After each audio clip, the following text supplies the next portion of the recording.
industry that will last into the future. Our next speaker is colleague Artad for 1.5 minutes.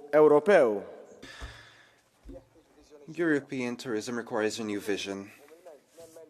And I believe that we have this opportunity today. We have a commissioner who, from the very beginning, showed that he is ready to listen and understand, but above all, ready to take action. And I applaud him for this. Tourism is not just a destination or a vacation. It concerns work, communities that depend on this sector. There are many challenges which we have to address on a European level. Sustainability, a worker shortage, and the impact of what people call over-tourism. So I believe that creating a strategy, what I like to call a tourism union, is crucial. It can be a key to find solutions while giving back to communities. It is high time to place tourism at the center of the European Union's economy. If we take concrete action, we can truly give tourism the importance it deserves. And I'm sure that the Commissioner will help us achieve this aim. Our next speaker, colleague Leonardelli. Thank you. Having ravaged European agriculture through the farm to fork strategy, and we have the free trade agreement with the Mercosur, the Commission has a strategy being developed for tourism. Tourism is based on the states. It's also sovereignty has been thwarted. With this vision, it isn't a surprise that we find this time and again the same people behind it.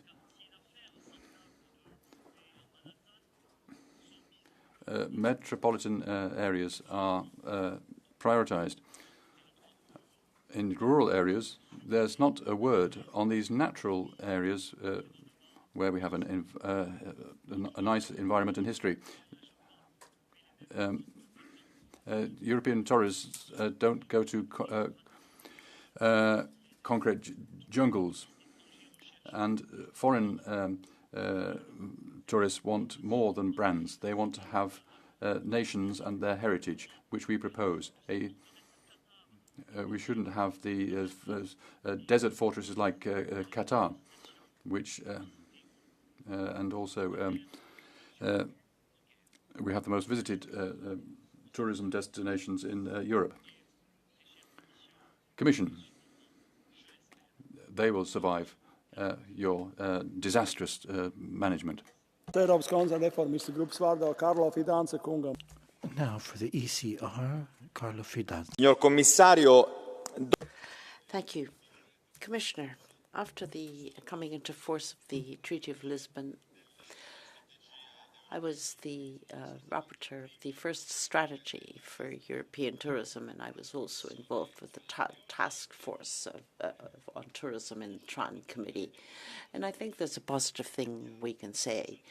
Tourism officially is part of a portfolio of a commissioner after many years of it being ignored, many promises that were never met, and of course the serious problems with the pandemic, which was a serious threat to tourist businesses. So now we are looking at the support of the tourist sector.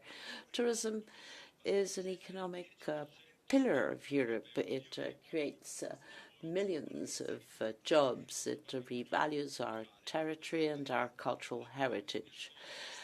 Europe is still the first tourist destination in the world, but we need to do better.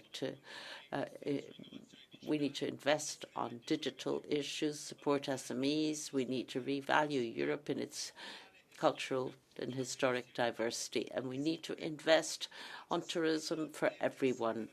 We need to make sure that there is possibility for everyone to enjoy tourism in the area of transport, in the area of visits, and because it is an economic value. And let us hope that the European Commission will work with the member states to avoid disloyal competition.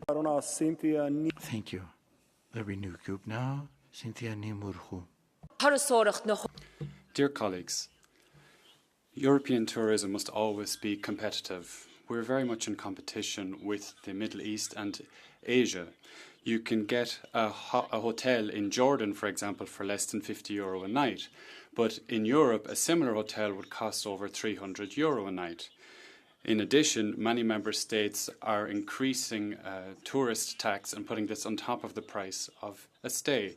In Lisbon, the tourist tax has doubled from €2.15 to €4.30 last September. And in Barcelona, this tax was increased to €4 per tourist last October. And so Europe isn't as competitive as an international destination for the international tourist who has a lot of options. Secondly, we need to think about presenting Europe as a destination at an EU level, by which I mean we should try to draw visitors to more than just one EU country, and we should be coming up with marketing strategies across the European Union for cities and rural areas alike, so that we can bring tourists to Barcelona, Dublin and Berlin, as well as Bavaria, Bantry and Bled. Tourism is the pulse of my constituency in Ireland. It creates jobs in regions that aren't highly industrialised. We have to protect tourism and ensure that Europe will be attractive and competitive in future. Thank you very much. Colleague Marza Ibanez. Gracias, señor presidente. Thank you very much, President, Commissioner. If indeed we want to reflect about the European tourism model, we have to look quickly at the external factors, the mass tourism, in other words, and their social consequences, because the pressure of tourism rentals of short periods is really infringing upon the access of citizens to housing as well. We have entire neighborhoods that are being abandoned by their inhabitants because they can't really pay for the rent because of the increase in prices as a result of short-term rentals. So something has to be done about this. Also, economic infrastructure as well. Particularly, we have a monoculture of tourism. We see worsening, deteriorating labor conditions. So we have to have proper labor conditions in the tourism sector as well, proper salaries, and also kind of detaching ourselves from this monoculture or this mono economy of just tourism. And also, the environmental factor. We have to look clearly at the effects that tourism is having on climate change as well. Climate change is changing because of tourism. And we can't do greenwashing with sustainability labels, for example. In the cruise ship industry, a cruise ship, it causes more pollution than 1,000 cars as it chugs along the sea. So indeed, these are very serious issues that have to be dealt with. Madam Kundura, please, our next speaker. Commissioner, in order for the European Union to maintain its position as the leading destination as far as tourism, we have to have a new strategy. We have to look at everything in terms of a sustainability for the future. Sustainable tourism development cannot take place if we don't take a look at the policies, the mechanisms, and the European funding programs for resilience with the horrific climate change that's taking place right now. It's absolutely imperative to have this as a priority.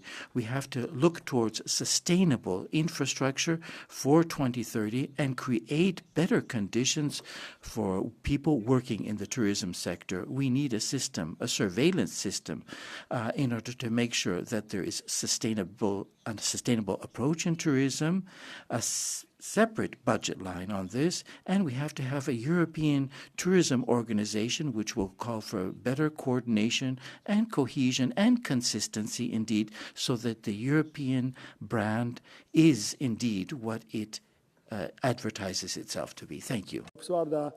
Zigbert Frank Drose kungam. Mr. Ziegberg Frank Drose. President, Commissioner, ladies and gentlemen, hardly a day passes when the Commission doesn't have a vision. Now on tourism.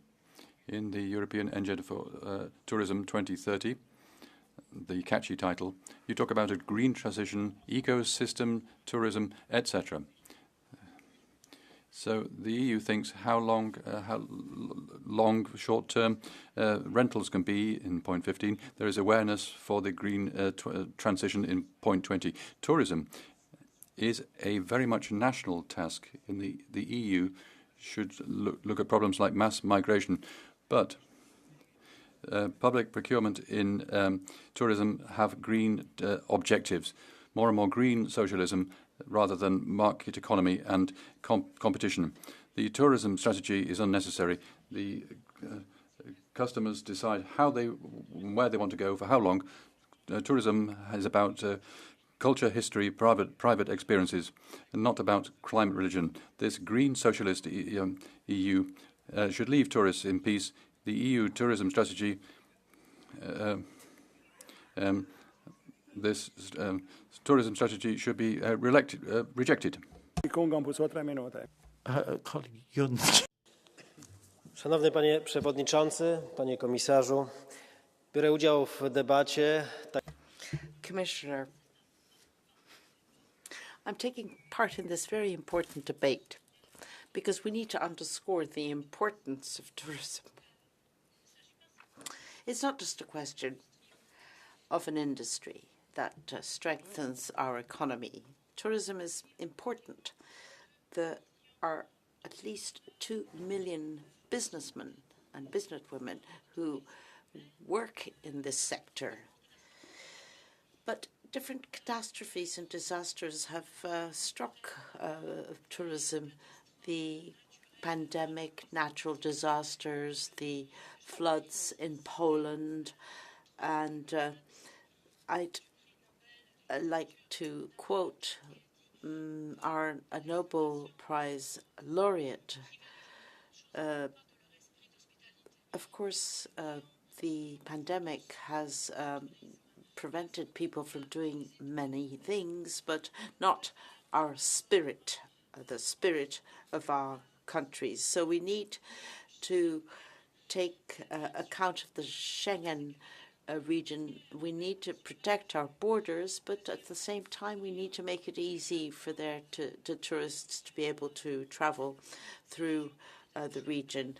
And we need to take account of all those regions suffering from natural disasters. So, Commissioner, you are going to be looking into most of these questions, and you shall also be focusing on the railways.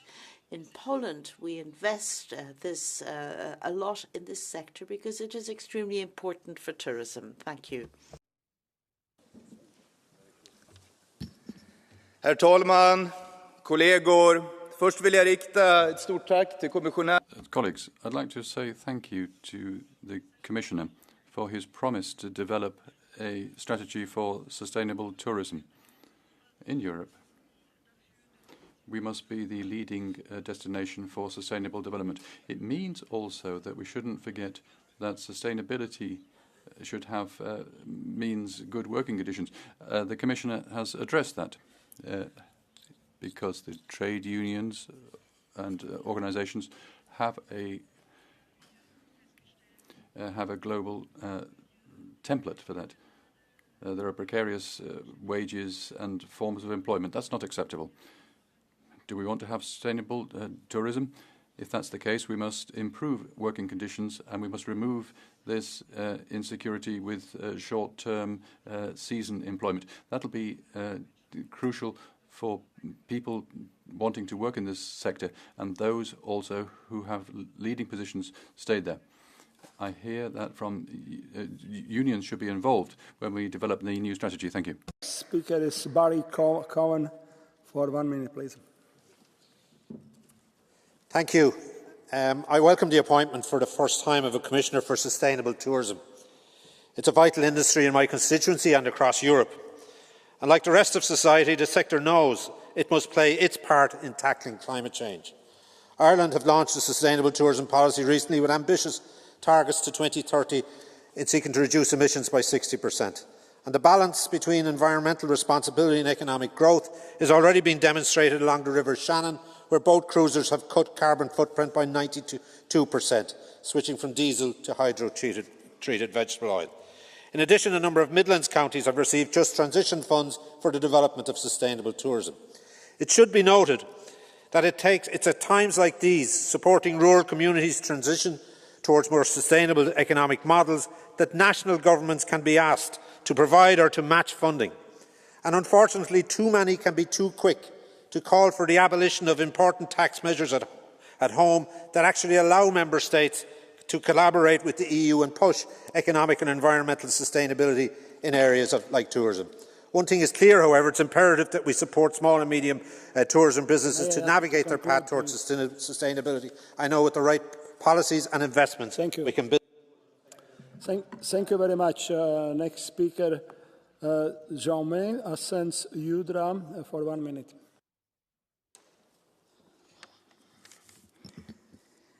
Hablar de turismo es... When we talk about tourism, we need to talk about climate change. The Dana, the floods in Valencia, have shown a lot, have taught us a lot. We need to revise a model of tourism which destructs and destroys. We must stop building building up the riverbeds. Even the socialist party, which wants to extend the airport in El Prat in Barcelona, listen to the warnings of the Commission of 2021. Listen to what the courts in Strasbourg have said on climate change, and listen to nature. What this Dana told us when it flooded Valencia or the airport of Barcelona. Less airplanes, less cement, more trees, more trains. And if you need to try and find a lawyer, which is what the Partido Popular is going to have to do, because they're going to be investigated because of the crimes that they've committed. Thank you. Maria Kilonen, for yours. Kiitoksia, arvoisa puhemies. Thank you, President. The future of tourism should be based on sustainability, the inclusion of all actors. We are known as a sustainable, safe tourism destination that can't be taken for granted. Today's tourism expect experiences that respect nature, and they expect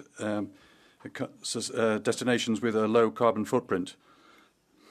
These EU tourism projects have been in a key position. They also strengthen the EU as a brand. We must continue this work. Geopolitical crises like the Russian attack on Ukraine have shaken up tourism. For example, in Finland, we've had to look for sources of income from different places since there's been a disappearance of tourists from certain areas.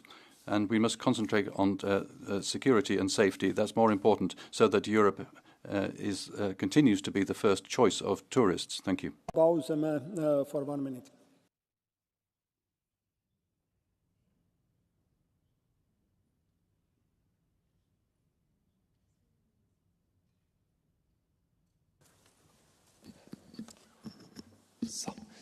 Ja, sehr geehrter Herr Vorsitzender, President, ladies and gentlemen, tourism is for our countries a very important message deliverer. In these difficult times, the citizens and their families need, of course, to charge their batteries. It's important for this to be accessible to all, not only for the rich. And today, irrespective of hard work, some people are unable to go to the sea or go to the mountains. This creates a serious situation for our societies. We need fair competition, and we need the necessary political measures to be adopted so that all live in a state of welfare. But this is very difficult when we have these exploding energy costs, when people simply don't have enough to get by. Housing costs as well. In my country, Germany, we need less asylum tourism, and we have to look at our own citizens and take care of them. And now re-immigration would be something very positive. It would help us financially, it help us as far as security is concerned, and allow us to be able to conduct our vacations freely and to make sure that our vacations are not for nothing, but, and the speaker has been interrupted. Thank you. Jimenez Laras for 1.5 minutes. Gracias, presidente, querido comisario. Thank you, President, Commissioner. Well, tourism is a strong tool for the economic and social development of the European Union. It employs 12 million people, and it is a high percentage of GDP. Let us remember this. Some people demonize tourism for ideological reasons, which is basically digging our own graves.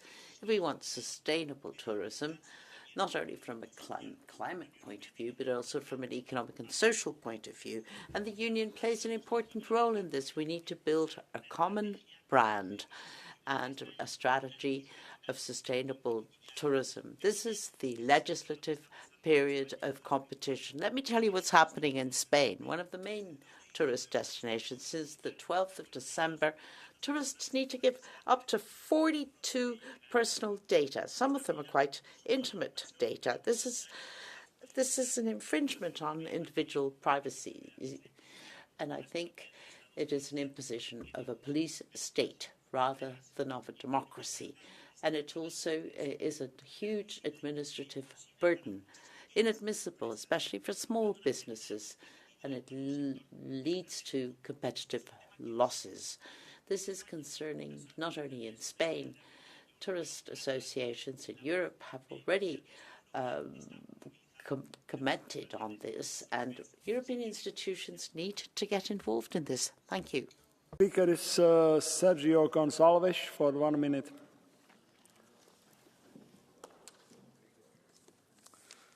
Senhor Presidente, Senhor Comissário, a Europa é o continente que mais turistas recebe.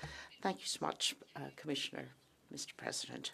Europe receives the largest number of tourists, 67 million, and 2 million have come to Madeira, my country, my island of origin.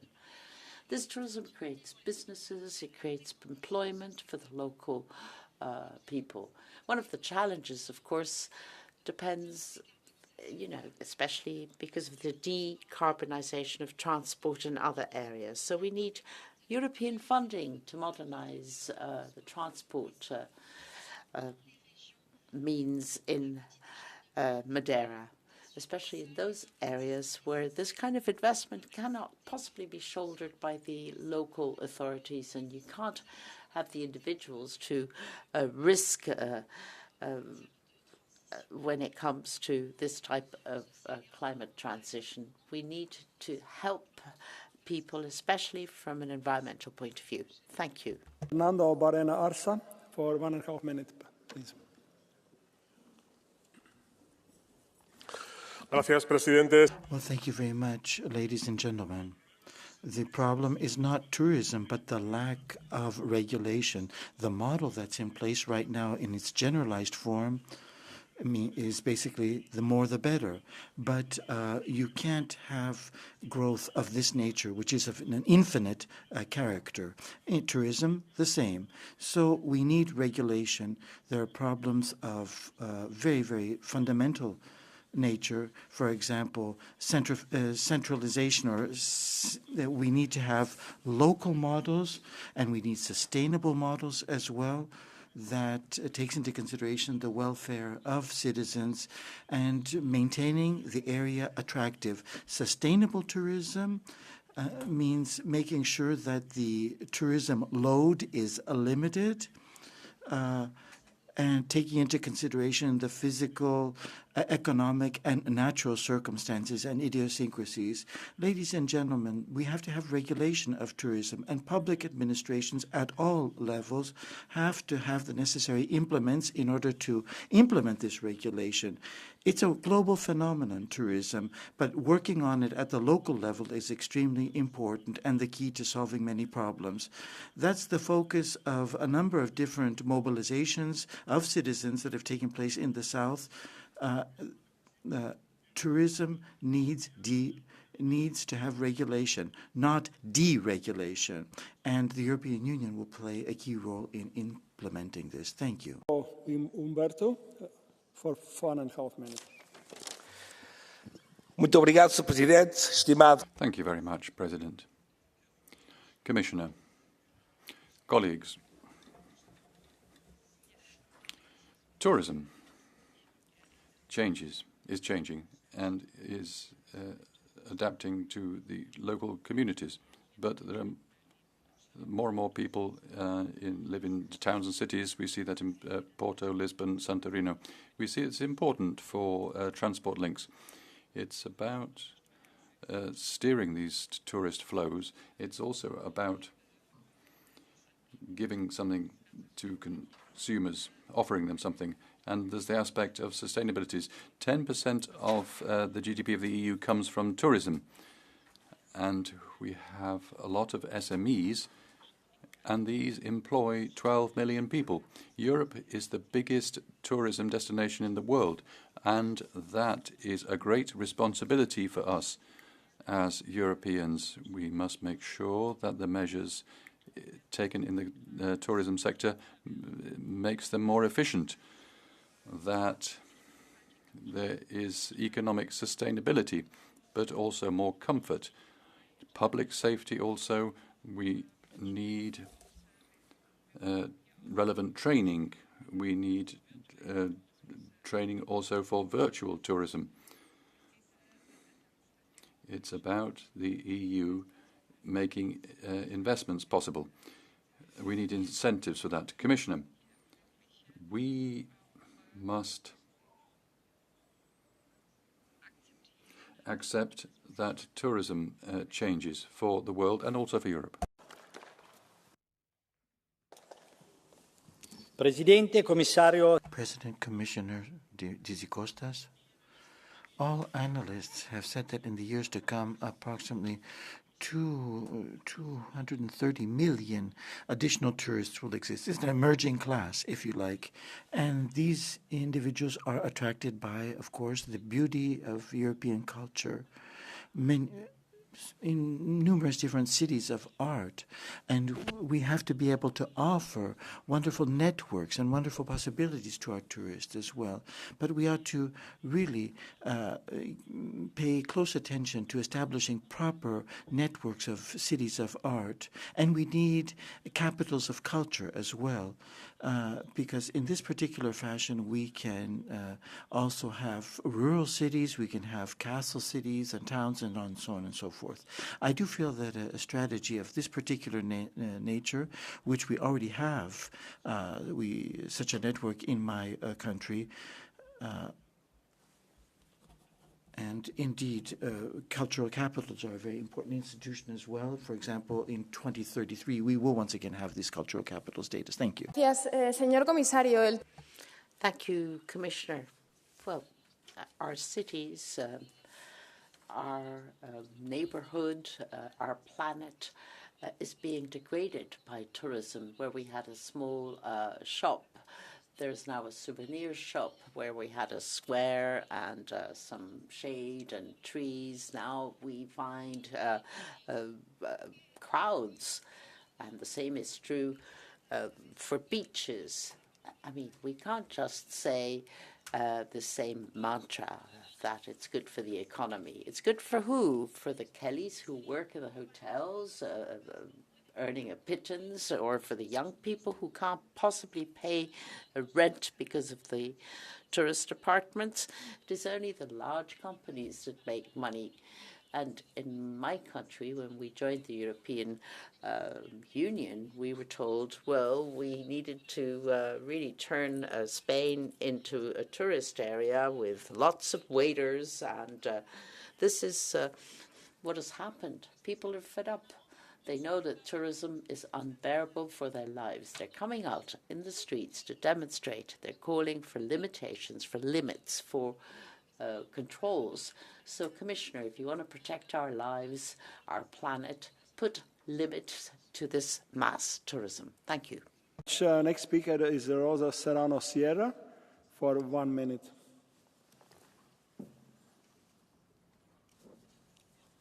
Gracias, Presidente. Well, thank you very much, President. Commissioner, this particular debate shows us the necessity for a proper path. Of course, tourism is on the forefront and on the top of the European agenda. We ought to not miss this opportunity. The effect of COVID on this particular sector, well, this Parliament called for greater European governance. We need more Europe in order to confront the various challenges and take advantage of the possibilities in a sector which is extremely dynamic. And is a large percentage of the GDP of Europe comes from tourism. Sustainability, economic sustainability, environmental and social sustainability are extremely in Aragon. Tourism, sustainable tourism, has been extremely important with a number of different areas as well in Andorra and other neighboring areas as well. We put together a network of sustainability, protecting the environment and promoting local economy, local jobs as well, and respecting communities and their cultural heritage. Commissioner, as legislators, we ought to make sure that a future agenda for tourism, that this be adopted as soon as possible in order to support the sector. Thank you. Speaker, Mr. Mario Furore, and I will give the floor to next speaker, Dario Nardella. The floor is yours for 1 minute. Colleghi, signor Commissario. Honourable colleagues, Commissioner, well, we've come to the end of this debate and we realise, I think we all agree, that tourism is a really very important part of the European economy, with over 700 million tourists who spend over 800 billion euros. Well, we don't have a brand. We don't have a proper strategy. As a mayor of Florence, I've learnt certain priorities. We need to look at this as a sector where we need to coordinate programs. We need to finance technological innovation and transport, which goes in favour of tourism, and we need to coordinate with the cohesion policies for the rural areas. Fourthly, we need to get private and public investment, and local and regional authorities need to have an annual conference. Mr. Tzitzikostas, you were an excellent chairman and president of the Council of the Regions, so I wish you a lot of luck in your new task. One speaker on my list, Juan Fernando López Aguilar, you have a floor. Two.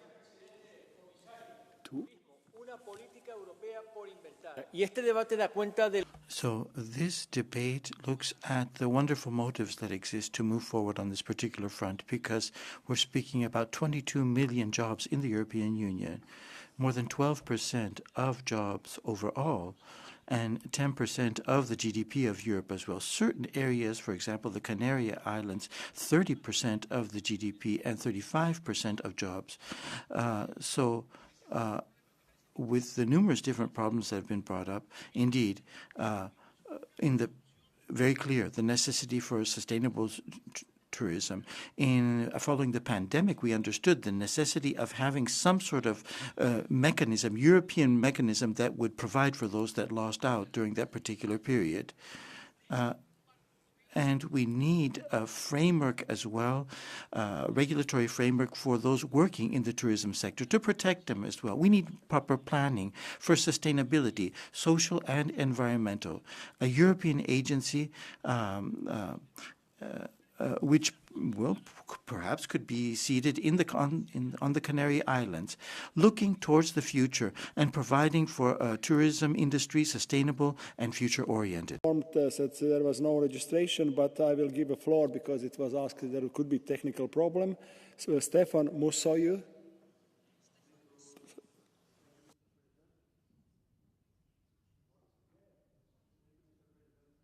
Have to push a button.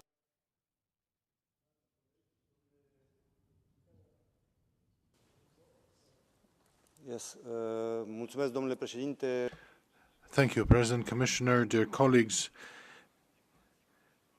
As a member of the TRAN committee, but also as a concerned citizen, I suggest that starting from today, we should give even a greater role to regional cooperation in order to improve the situation of tourism.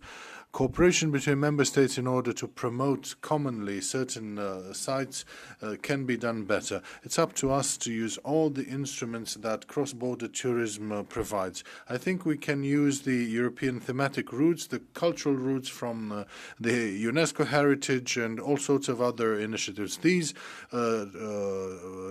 sites are more and more attractive to internal visitors and external visitors. A better road network would promote even better tourism. In Romania, we are working hard on building highways. Bulgaria is doing the same things, and the premises for and the prospects for a growth in tourism are good. Commissioner, you have an ambitious plan the speaker is interrupted by the president. By procedure, colleagues, now I would like to ask to take a floor for the Commission, Commissioner Tzitzikostas. Commissioner, the floor is yours.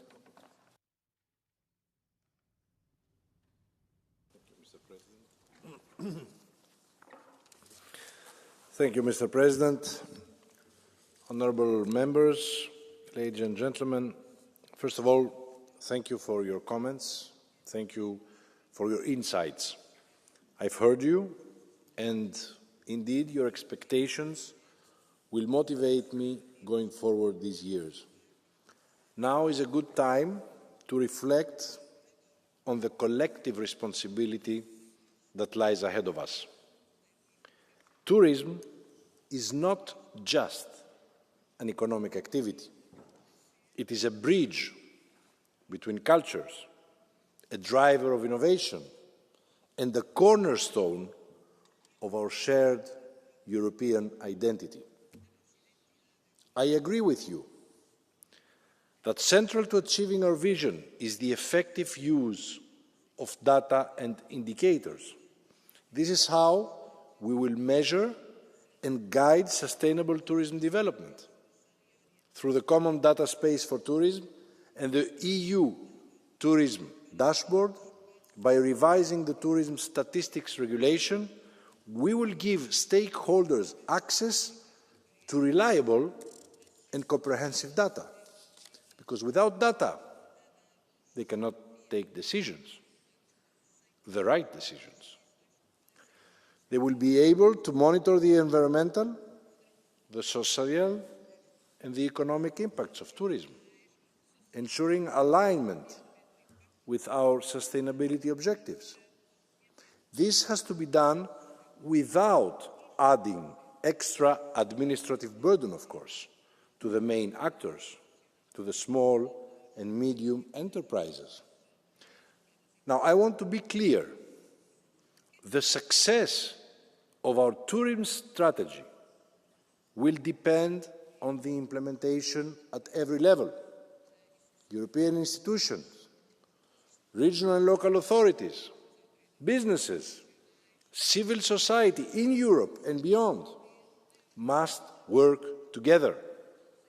This and only this will ensure the benefits of tourism reach Europe's diverse landscapes. We must also remain steadfast in addressing immediate challenges, like the ones you mentioned earlier during this debate. Combating the impacts of climate change, pollution, and biodiversity loss, supporting sustainable and innovative practices and investing more and more in green mobility, empowering small, medium enterprises to adapt to the digital transformation and fostering entrepreneurship within the sector, improving inclusivity, accessibility, and equity to ensure that tourism benefits are shared by all and contribute to reducing inequalities all across Europe. I also agree with you that funding will be key and must be more accessible for tourism businesses and relevant authorities, and simpler to access. The Commission has pledged to simplify EU funding programmes for tourism as well. We must also make sure that tourist operators, local regional authorities and SMEs will know about these opportunities. So we will need to upgrade the level of information to them. Local regional authorities will need to make the most out of the cohesion funds that are allocated to them, along with other financial means. This will make the difference when it comes to delivering on the ground. But it's not all about money, dear members of Parliament. Education and training will equip the next generation to lead in sustainable tourism and responsible travel. And I fully support what was heard earlier. Structured debate with civil society and local communities representatives, including the share of the best practices, can also help. Now, I want to underline that a sustainable transport sector will be a friend of tourism. I am committed to ensuring that the missing sections of the Trans-European Transport Network are indeed in place by the agreed deadlines, putting forward a plan for an ambitious Europe high-speed rail network to pursuing a sustainable transport investment plan by 2025, and at the same time addressing critical areas such as electrification, sustainable fuels, and, of course, infrastructure development, without which we will never be able to reach our goals. But also it includes infrastructure for cycling tourism, a growing sector with significant economic and environmental benefits. The European Cycling Declaration, which I know how much this House has worked for, making us the first continent to have a cycling declaration, calls for investment in infrastructure, in safety, and in urban mobility integration.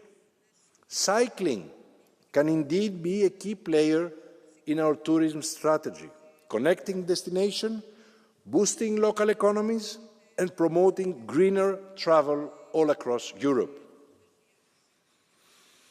Dear members of the European Parliament, let me be crystal clear.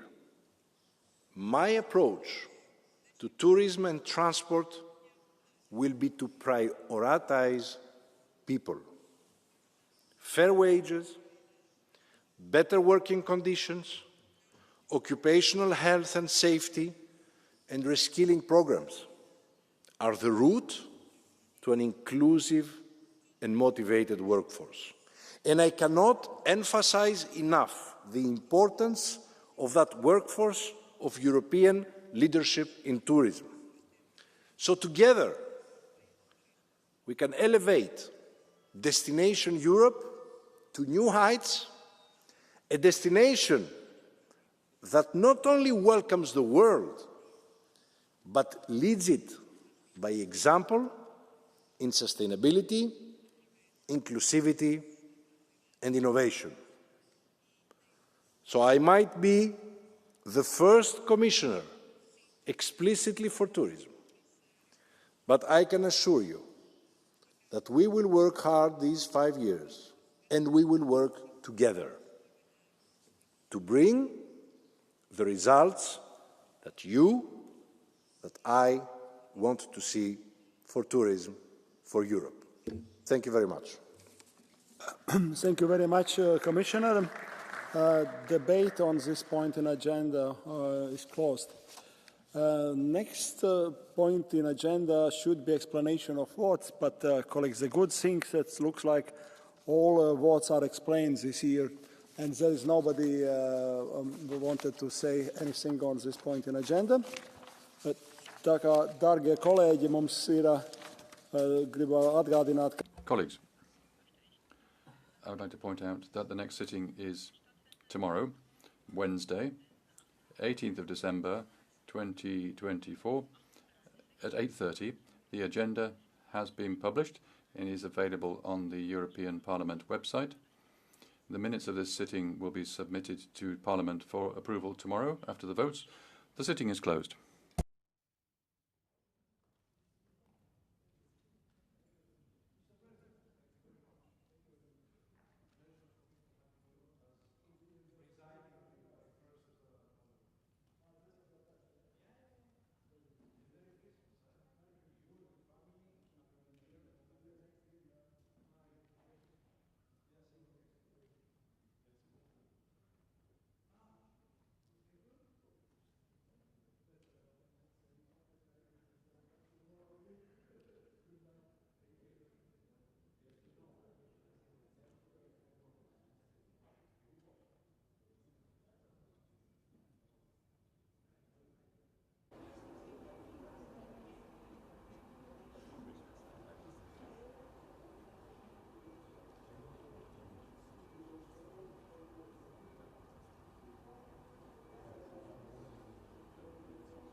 El señor presidente.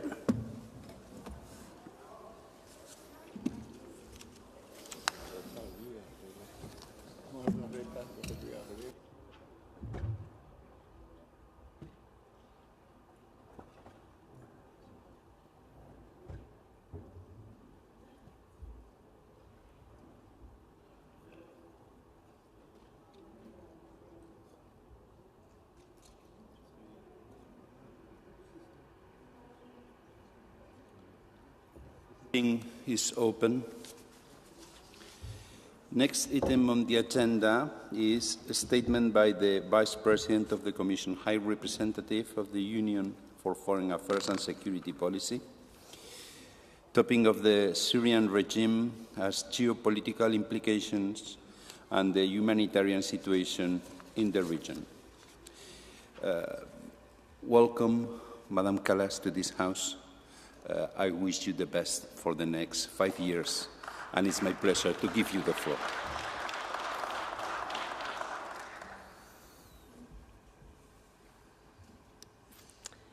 Dear President, honourable members, it's really a pleasure to be here, to see the plenary from this side.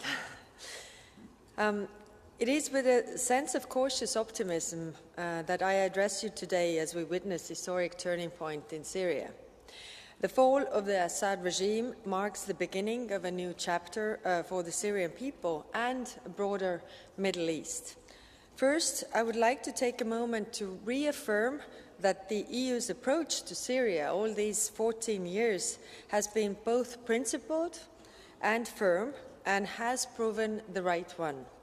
We remain true to our values. We hold dear freedom, human rights, inclusiveness, respect for minorities and accountability. We stood with the Syrian people in Syria and the diaspora, organizing each year an international conference for the future of Syria. The EU and its member states mobilized more than 33.3 billion in humanitarian, development, economic and stabilization assistance, providing support both Syrians inside the country and in the region, as well as outside. Assad had proven time and again that there would be never a peaceful, united and stable Syria, nor regional stability under his rule. And his allies, especially Russia and Iran, had used Syria to advance their destabilizing strategies hurtful for our key interests. Now there is a historic window of opportunity and we Europeans need to act decisively and cohesively also with our key partners. I was in Aqaba on Saturday for the international meeting convened by Jordan. Important because it included the key regional actors, the neighbors of Syria, as well as the UN, United States and the European Union. We agreed on principles which are very important to the Syrian people and to all of us: stability, sovereignty, territorial integrity of Syria, Syrian-led and Syrian-owned inclusive political process with the support of the United Nations, government respectful of all components of society, build-up of institutions, but also the fight against Daesh and the destruction of chemical weapons, and finally, accountability for the crimes committed by the Assad regime and others. Yesterday, EU foreign ministers endorsed these key principles and supported my proposal to swiftly design a new approach to Syria. We are already stepping up humanitarian assistance to meet emerging needs. We have a key interest in the success of Syrian transition. We need to adapt our early recovery parameters to the new political reality with a view to eventual reconstruction, to start reflecting on a possible revision of our sanctions regime in order to support Syria's path to recovery while keeping our leverage, and to further support accountability efforts at this crucial juncture in order to lay the foundations for transitional justice and reconciliation. This approach is driven by two objectives: early engagement and prudence. Finally, we must see how the EU, and especially this House, can support the democratic aspirations of Syria. Earlier this year, in May, over 600 Syrian civil society representatives met in the European Parliament in Brussels for the Syria conference. For the 8th year in a row, Brussels was the place, the only one in the world, where Syrians from across the country and the diaspora were able to come together and reflect both concrete issues and how to build a better future. Now, 6 months later, this future of peace, freedom and dignity is closer than ever for all communities, for all people, men, women and children. It is for the Syrians to build, but the EU has much more it can do for its aspirations. And this Parliament has very much to offer. Now, I have instructed my services to start thinking about what the 9th Brussels Conference on the future of Syria and the region could look like, this time in a new Syria. I look forward to also European Parliament's contribution. In conclusion, this is a critical moment for Syria and for the international community. The European Union has been consistent in its tireless efforts in supporting Syrian people, and we must continue to do so. Together, we can help shape a future for peace, security, and justice prevail for Syria and its people. Thank you. Thank you very much, Madam Kallas. First place, on behalf of the EPP Group, Mr. Galler, you have the floor. Ja, vielen Dank, Herr Präsident. Thank you very much, President, Vice President, High Representative. First of all, on behalf of the EPP, I'd like to wish you all the best for your new position here. On the big issues where we have broad consensus, you will have our support. Now, I think here, in this situation, we can be relieved, together with the Syrians, that one of the most brutal regimes in the world has come to an end.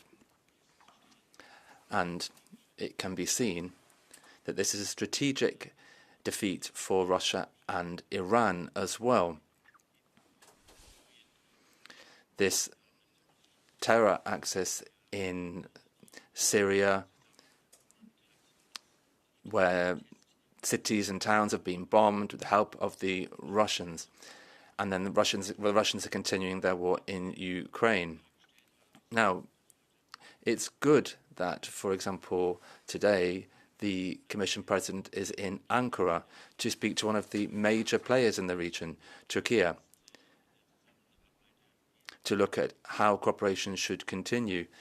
And I expect Turkey not to respond with bombs to these new developments. I believe that the Syrian Kurds do not want to work for the PKK. No, they are well organized in Syria. We should recognize this, and we should allow Syrian Kurds to make a contribution to stabilizing the country.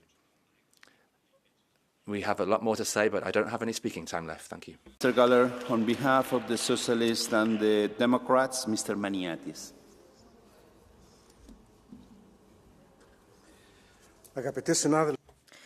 Dear colleagues, last week the sudden fall of Assad, a brutal dictator, and this brought lots of hope to Syrian citizens.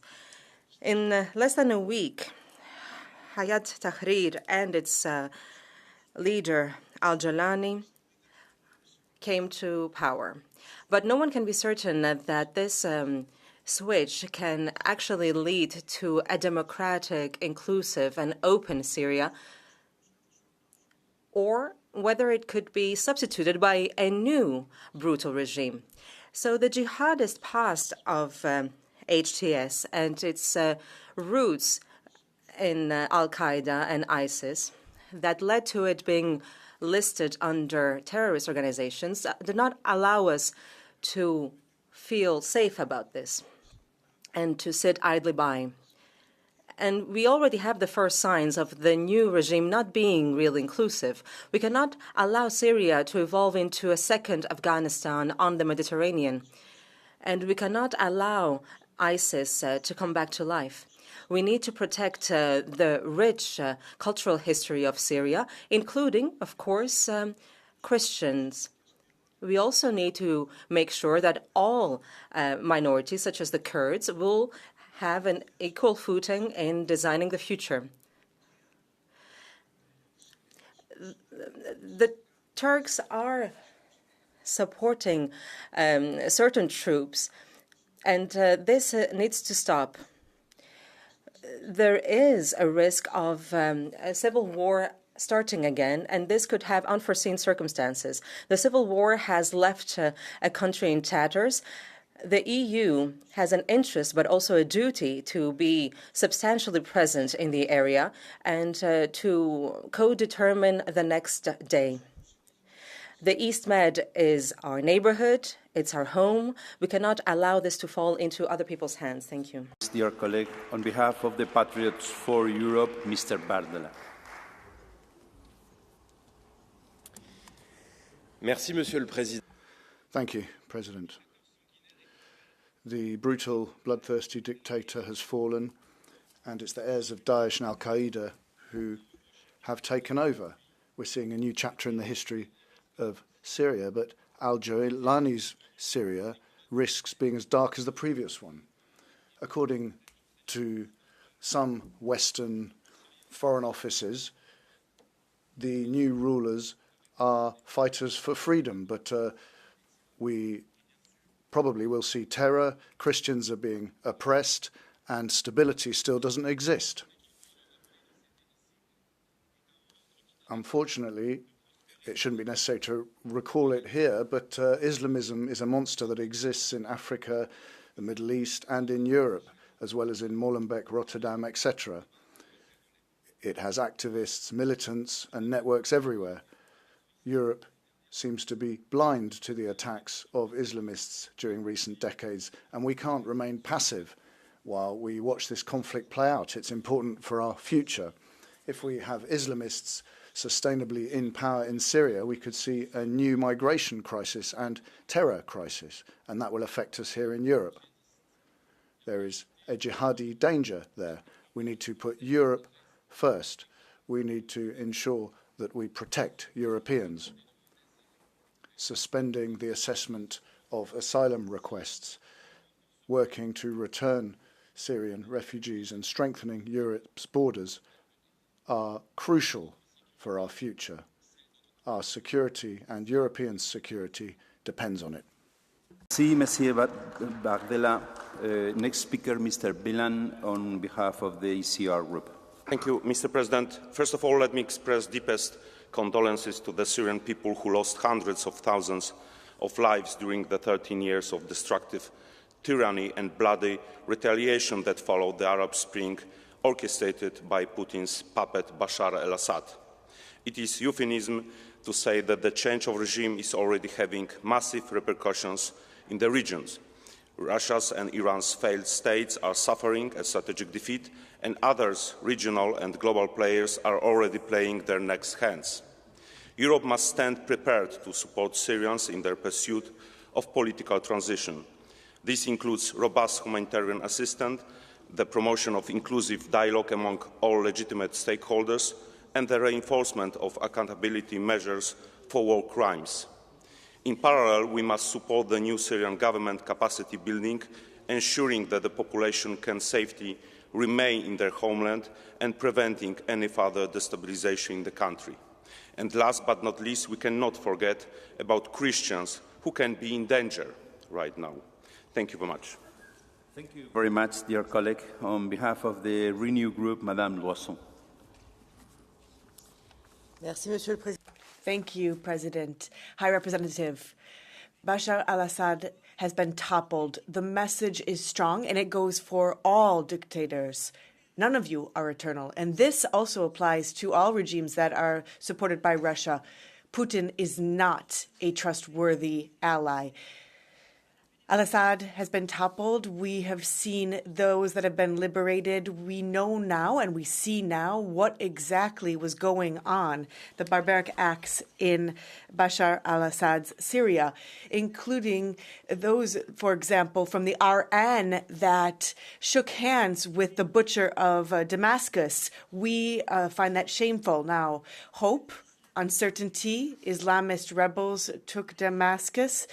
That is of concern, specifically the Christians in Syria. All of the components of Syria must find their rightful place in a new Syria. Turkey has been bombing areas and the Kurds. They must join us in fighting IS. Fighting terrorism must continue. We must also commit to this new Syria, review sanctions, look to rebuilding and recalling our priorities, fighting terrorism, destruction of chemical weapons, respect of our neighbors, end of the alliance with Russia, protection of minorities, and room for women. With these conditions in place, the birth of a new Syria can be good news for the Middle East. Thank you, Madame Loiseau. I give the floor to Madame Neumann. Yalla, Ahalya Bashar, get out Bashar. That's what Syrians shouted in 2014, and now he is a refugee in Moscow. No one knows exactly what this new time will bring for Syria, but for the first time in decades, my Syrian friends have hope. Hope to rebuild their country, and I want the European Union to support them with humanitarian aid, with their fight against impunity, and with crystal clear political signals that Europe will support all those committed to Syrian-led process in the spirit of Resolution 2254. And when we talk to HTS, the message needs to be crystal clear. It's not about protecting women and minorities. It's about building a government where they sit at the table like everyone else. And to get there, dear colleagues, we also need to revisit our debates on asylum, Mr. Bardella. While Syrians celebrated the end of Assad's reign, while families were searching in Sidnaya's ruins for their loved ones, some in here had no other thought than how fast can we get rid of Syrians. But colleagues, can we please remember that Syrians are human beings like you and me? Would you uproot your family right now to bring them to an unstable, violent country? Or would you want to go first and just assess the situation? That's exactly what Syrians want to do, and it's in our interest to let them. To build a democratic Syria, we need those that fled Assad on the ground. To rebuild Syria, we need entrepreneurs to invest and travel to the countries, and forced returns, dear colleagues, won't happen for another year or two at least. So why don't we let Syrians travel to Syria to sort things out, and upon return decide with their families on the best way to go ahead? Our current asylum rules prevent them to do exactly this. This is why we need temporary exceptions in our interests and in theirs. Dear colleagues, I refuse to give up the hope for a democratic Syria just because some in here fuel toxic asylum debates. Let's stand with Syrians to rebuild a country that heals its wounds and is a free country for everyone. Thank you very much, dear colleague. On behalf of the left, Mr. Schiederman.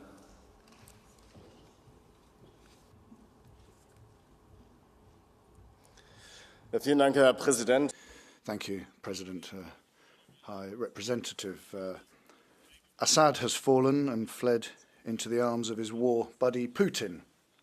And we've seen joy during recent days on the streets of Syria and also on the streets of Europe. The future of Syria is open, however. The new leader of Syria, al-Jawlani, is a wanted Islamist with a $10 million bounty on his head, and his militia, HTS, is listed as a terror organisation by the UN. And it's pure racist hypocrisy now to start speaking about how we can send Syrians back as quickly as possible after they fled 14 endless years of civil war. Germany took in 1 million Syrian war refugees. Many of them are working in important jobs like in the health sector and in the traffic sector. Germany needs these workers. We need these people who have become friends and neighbours for many people. The times in which the EU played an important role in the Middle East are long gone because the EU has lost all its foreign policy credibility. And now we're seeing unbearable double standards appearing. The silence of the Commission against the war that Turkey has been waging against Kurdistan is deafening. And the same goes for the violation of the ceasefire and the occupation, which is against international law, of further Syrian areas by Israel. Erdogan is a dictator who continues to dream about a greater Ottoman Empire. He works with Islamist militias that enslave women and children, and Turkey is not far behind Islamic State in its desire to wipe out Kurds and Yazidis. We have heard Slava Ukraini many times during recent years, but it would have been good to hear Biji Rojava as well. The Kurds defeated Islamic State, and we should be grateful. The Turks should stop their war against Kurdistan immediately. The EU should recognise the democratically independent administration in the north and east of Syria and should take up bilateral diplomatic relations with them. That would be credible European foreign policy. And we need a decisive signal from the EU on the recognition of a Palestinian state, because the key to peace in the Middle East lies in the solution of the Palestinian question. Israel must stop the war in Gaza, stop causing death and suffering among the Palestinian civilian population, and it should stick to international humanitarian law. The Israeli hostages must be released immediately by Hamas. We need a safe and sovereign Israel, but a safe and sovereign Israel requires a safe and sovereign Palestine by its side. Otherwise, we'll never see peace in the Middle East. Thank you. On behalf of the Europe of Sovereign Nations Group, Mr. Ulrich. Kolegovia, pred malou chvíľou som videl... Colleagues, a short while ago I saw some shocking video from Germany where thousands of Syrian migrants were marching in the Christmas market and they were shouting Allahu Akbar. Thousands of Syrian migrants walking in the Christmas market. There were nice Christmas trees everywhere, decorations, children happy that Christmas is coming up. And I'm asking you, is this the Europe that you want so that people are afraid to go visit the Christmas market? But now we have a chance to change things. You're saying that the democratic government is coming up in Syria. Okay, let's try it. It's high time so that as the EU helped migrants enter the EU territory, now we can help them to go back home. All those young men shouting in European cities, all those migrants who left their women and children behind, they left them in the war and they fled to Europe. Let's help them go back home. Let's do this. It's a good deed. Let's help them tidy up from Europe. Thank you. Thank you very much. Now we jump in the second part of our debate. First speaker, Madame Terlac. You have the floor.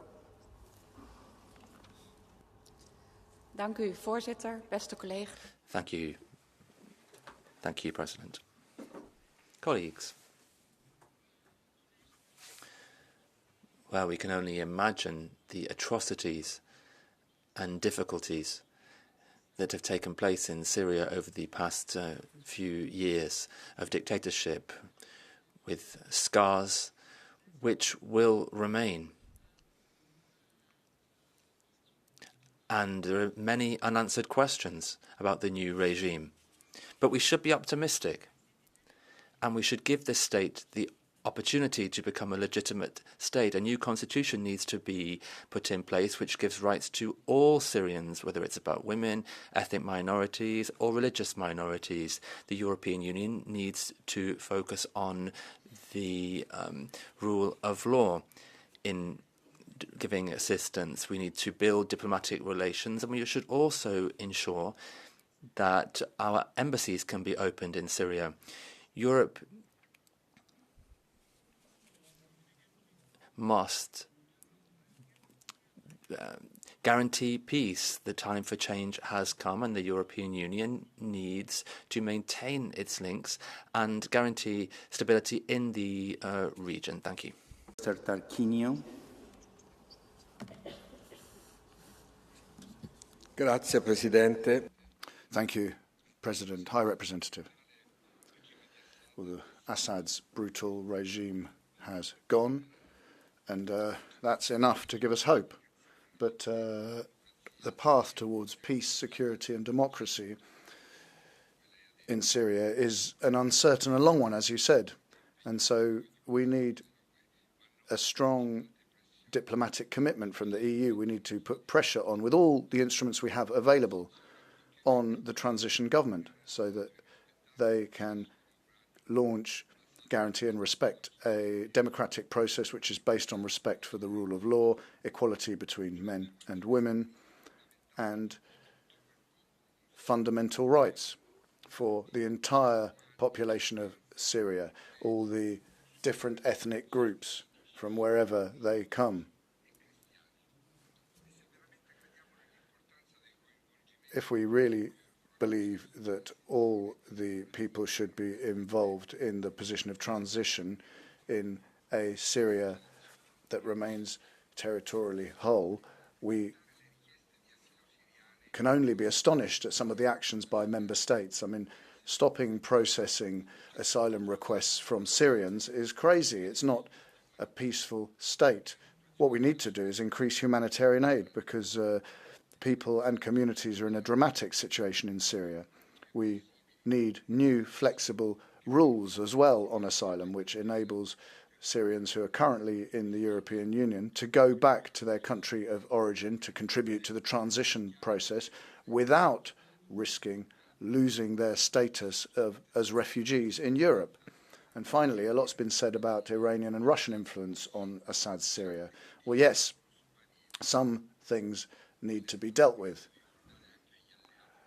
I hope that you'll remind Turkey and Israel as well that international law can never be broken. The EU really needs to stand up to for these challenges. Thank you. Mr. Tanger Correa. You have the floor.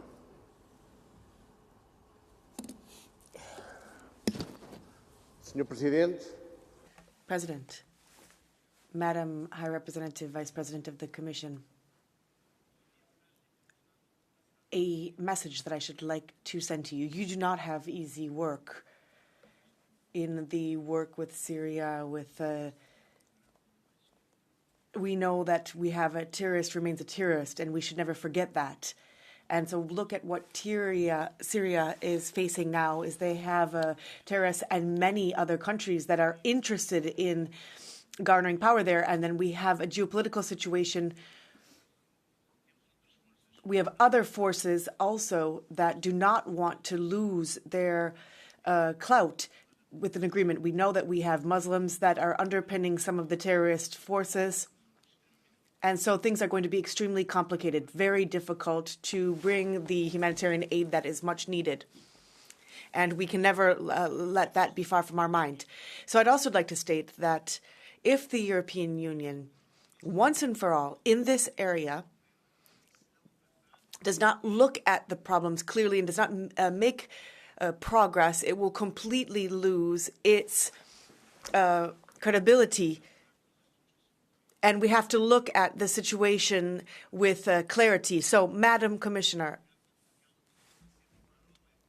yeah, we know that we often have the saying parole, parole.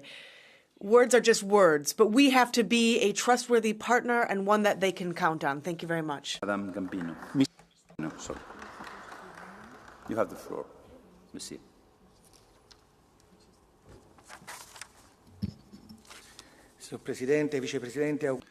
President, Vice President, congratulations on your new job. Colleagues, the fall of the Assad regime is historic, and it's a crucial time for Syria and, in fact, for the Middle East as a whole. Europe is responsible for guiding this transition, avoiding the errors made in the past, in Iraq and Libya, for example, because a lack of a clear strategy there left chaos in those countries. It's now crucial to recall that the stability of Syria also depends on the surrounding region, in particular on Jordan, which is already suffering the consequences of the crisis. The recent statement from President von der Leyen, when she expressed the European Union's full support to Jordan, is a clear sign as to how the European Union is going to work closely with countries that border Syria to guarantee an orderly transition in line with Resolution 2254 of the UN Security Council. An unstable Syria is a time bomb for the rest of the region, not only in terms of migration, but also because terrorist groups can go from Syria to Europe and elsewhere. Europe needs to be firm here. We need to show a commitment to humanitarian law, human rights, and we need to work with Jordan to build a better situation. I'm sure that you'll be able to work, Madam Vice President, with the Parliament to ensure that this transition is as democratic as possible. Thank you. The next speaker is Madame Boutmans. You have the floor. Thank you very much, Mr. President. Colleagues, the West has failed to prevent the Syrian tragedy. The West has failed to protect itself and create security for the Europeans. Since the outbreak of the Arab Spring, neither we nor the Americans have done anything substantial to support the Syrian people or to oust Bashar al-Assad. The horrifying images of the Saydnaya prison will remain etched in everyone's memory. We must not make the same mistake again and show some backbone. What we do or fail to do can make an enormous difference. the difference between stability or chaos, the difference between Syrian refugees returning home or even more Syrian refugees coming to Europe. My proposal is that you do two very concrete actions. One, engage in dialogue with the new power brokers. No hesitation. At the highest level, Kaya, not like the Council said. Do it at your level. Only political pressure can prevent them to radicalize. And secondly, organize a global donor conference for the reconstruction of Syria. Take the lead, because, let's be honest, we did nothing when the Syrian revolution broke out on March 15, 2011. We did nothing to support the democratic opposition. We left the field to ISIS, Iran and Russia, to murderers and terrorists. Do the opposite of what the Orban regime is asking you, and you will be on the right side of history. Thank you very much. Dear Madame Baumann, sorry, Madam. Sorry, Madam. You have a blue card from Mr. Gratsoulis from ESN Group. Do you accept it? Yes. Mr. Gratsoulis, you have 30 seconds. Wait.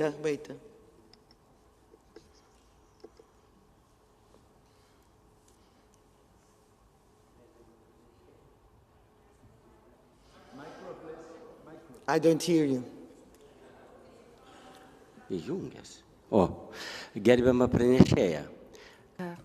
Dear Speaker, you have just said that Europe has done little in order to overthrow Assad. But now, when his regime has collapsed, for some reason, Israel, the American forces and European forces have started bombing every day. Is this a help to the new government who have come to power and overthrown Assad? Children are dying, people are dying, infrastructure is being destroyed, and Europe is silent. What is your evaluation of this situation? Well, honestly, I think you didn't listen to my speech, because that was exactly what I'm saying. Europe cannot wait. We have to take the lead. We have to engage with the new people who are in power there and talk to them at the highest political level. Thank you very much. Thank you very much, your colleague. Our next speaker is Mr. Sautori. You have the floor.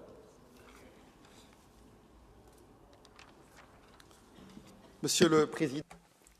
President, High Representative, a special envoy and 60 million euros in aid, but that is not enough considering the scale of chaos in Syria. We're talking about 50 years of oppression. We're talking about people being forced to exile to not be tortured or killed. We're talking about the fact that we have to document the truth and responsibility of what veritably went down in the country. Now, I'm calling on international justice to protect all evidence and to conserve it. Justice is a prerequisite to peace, and it is today that we need to make sure the conditions are in place for it to be put into place in a free and democratic Syria.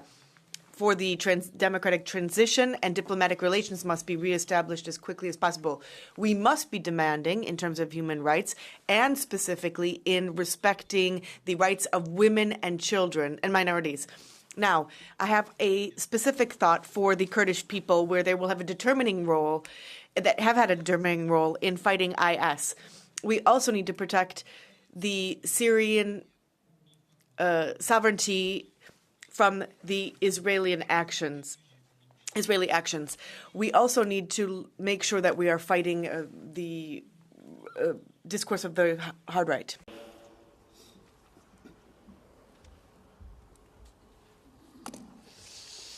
Merci, Monsieur le Président. Madame Kallas, nouvelle ministre. Thank you, President. Mrs. Kallas, new High Representative for Foreign Affairs of the European Union. Well, you're quite right to criticise the Russian presence in Syria, but you don't criticise the US or Israeli president. You talk about a free Syria, but you accept the fact that your Israeli and American allies occupy a part of the country. How can you build a free country under occupation? I mean, you talk about an independent Syria, but you're quite happy for the Americans to control the oil and the Israelis destroy the Syrian army. How can you build an independent country without oil and without an army? You say you want to help the Syrians, but for a decade now, the European Union has been destroying the Syrian economy via sanctions. Acts speak louder than words, High Representative, and I think we have to say that Europe is not working for a strong, independent Syria. It's working for a weak, divided country, a country that can be exploited by our multinational businesses, as is the case for so many other countries in the regions. Gas, oil, geopolitics, Europe only defends the interests of its multinational companies now, and everything else is just for the audience. Thank you. Mr. Schell, you have the floor.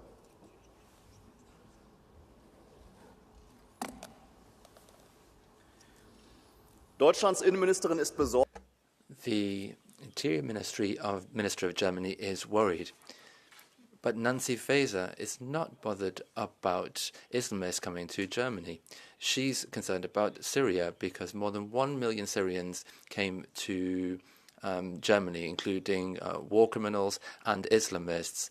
And we had fighters for the IS in a case in Germany. In Hamburg as well, there's a court case as well. And in Frankfurt, there's been a case involving rape.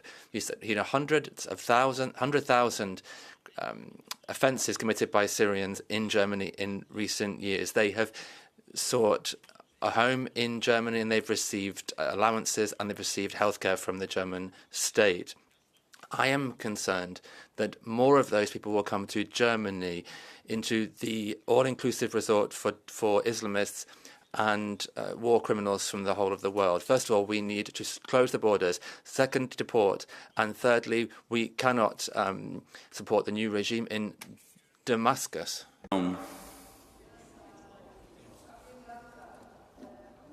Laudetur Jesus Christus. God bless everybody, Syrians and all the others. The question is, who's next? Who's next that you are going to nominate for a bad guy? Somebody to be erased, delegitimized, somebody that you want to help rob, kill. Who's next? Because as long as I'm listening to your debates here, each and every time you nominate somebody, you nominate Russia, obviously, China, North Korea, Iran, Syria, Georgia, Moldova, Romania. These are the countries that you don't like. You want to take Europe to war.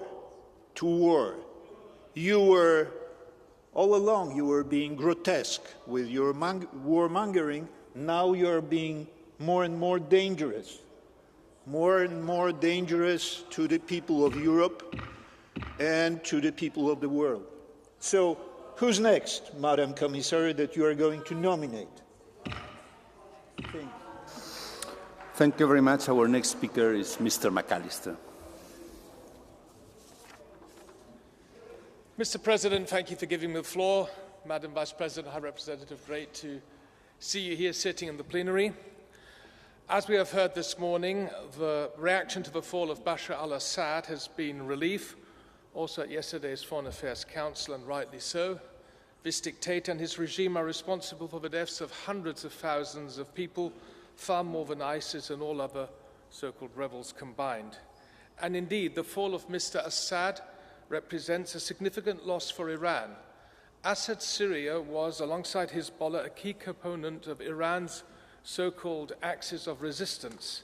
Through Assad, it was the Mullah regime that was able to project its power across the Middle East. And the same far-reaching consequences apply for Mr. Putin.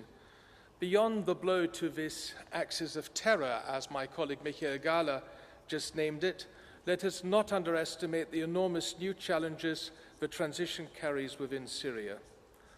The rebels are led by the jihadist militia HTS, which is an extremist group that has its origins in the Islamic State and was allied with Al-Qaeda.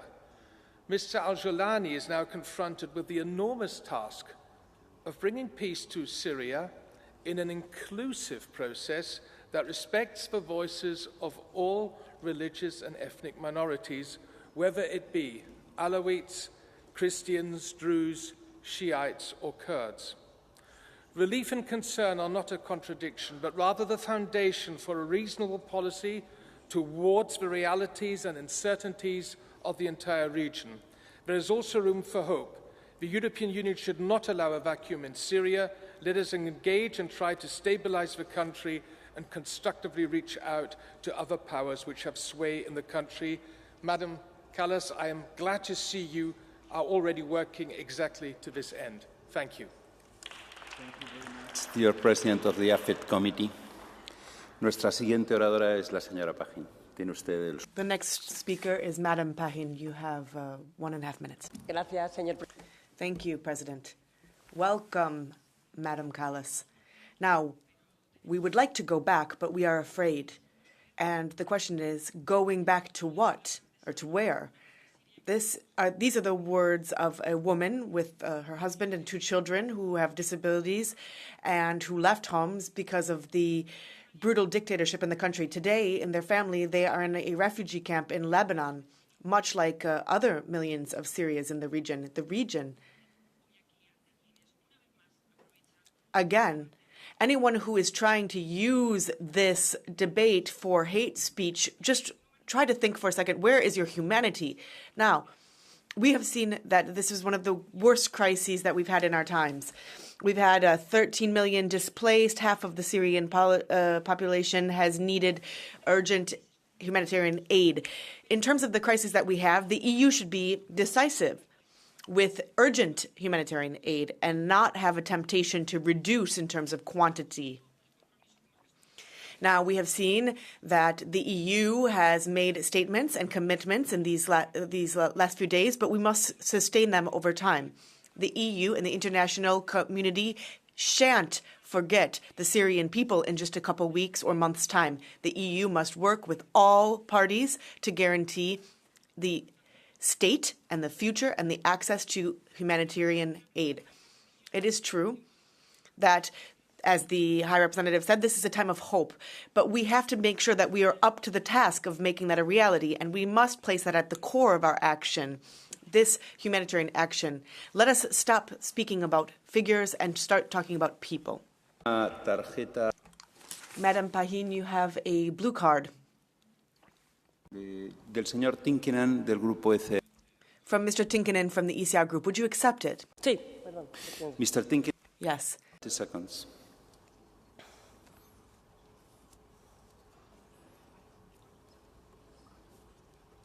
Kiitoksia puheenjohtaja.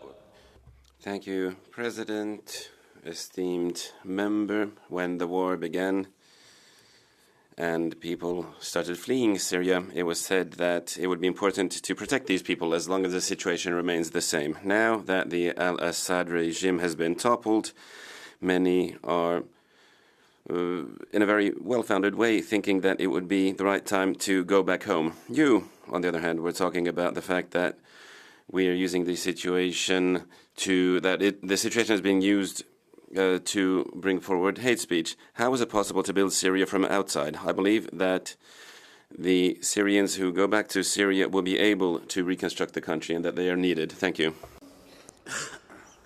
Lo que yo defiendo. Now, sir, today, in the past, and always, we need access to humanitarian aid for all individuals in an equal way. And we need to stop sowing hate and using human tragedy to sow hate in our society, as you have done in the past. And we should stop availing of situations that are so devastating for others. We must stand in solidarity and build new hope for the Syrian people, guarantee humanitarian aid, and guarantee a future of hope for the Syrian people. Our next speaker is Mr. Rago. You have the floor. Merci, Monsieur le Président. Thank you, President. High Representative, the fall of Assad's dictatorship could have represented hope for the Syrian people, but the risk is that it will enter even deeper chaos. We have seen Islamist militia start to take control. How can we not be horrified in the face of this situation? These men, women and children, religious minorities, especially Christians, are facing a dark future. The cultural heritage of Syria is being destroyed. But then what about Western powers? For example, France. They are celebrating the victory of rebels, but these are Islamists. And there is no such thing as moderate Islamism. Examples from Iraq, Iran and Libya. Perhaps if we looked at those and remembered those, we wouldn't be so naive. And we'll see mass migration as well, and violence in Europe. Europe needs to react with a clear head and in a firm manner, but we also need to protect our external borders. And then coming back to the European Migration Pact, this wants to force automatic distribution of mass migration. It's a duty to our people to combat these threats. We also need to support the forces that fight Islam and protect persecuted minorities, and we need to ensure that asylum claims are dealt with outside the EU. This is our minimum security obligation in an international context of significant instability that the world is facing. Thank you. Mr. Giadi, you have the floor.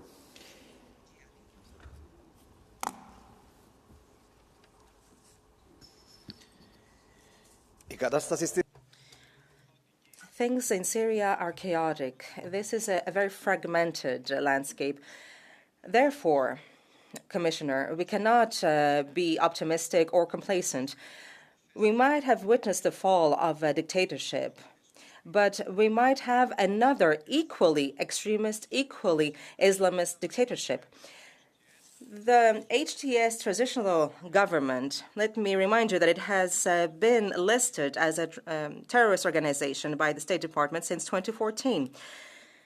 The fact that in many European cities we saw flags of the Free Syrian Army being brandished that is closely linked to the Islamist State is something that is very worrisome.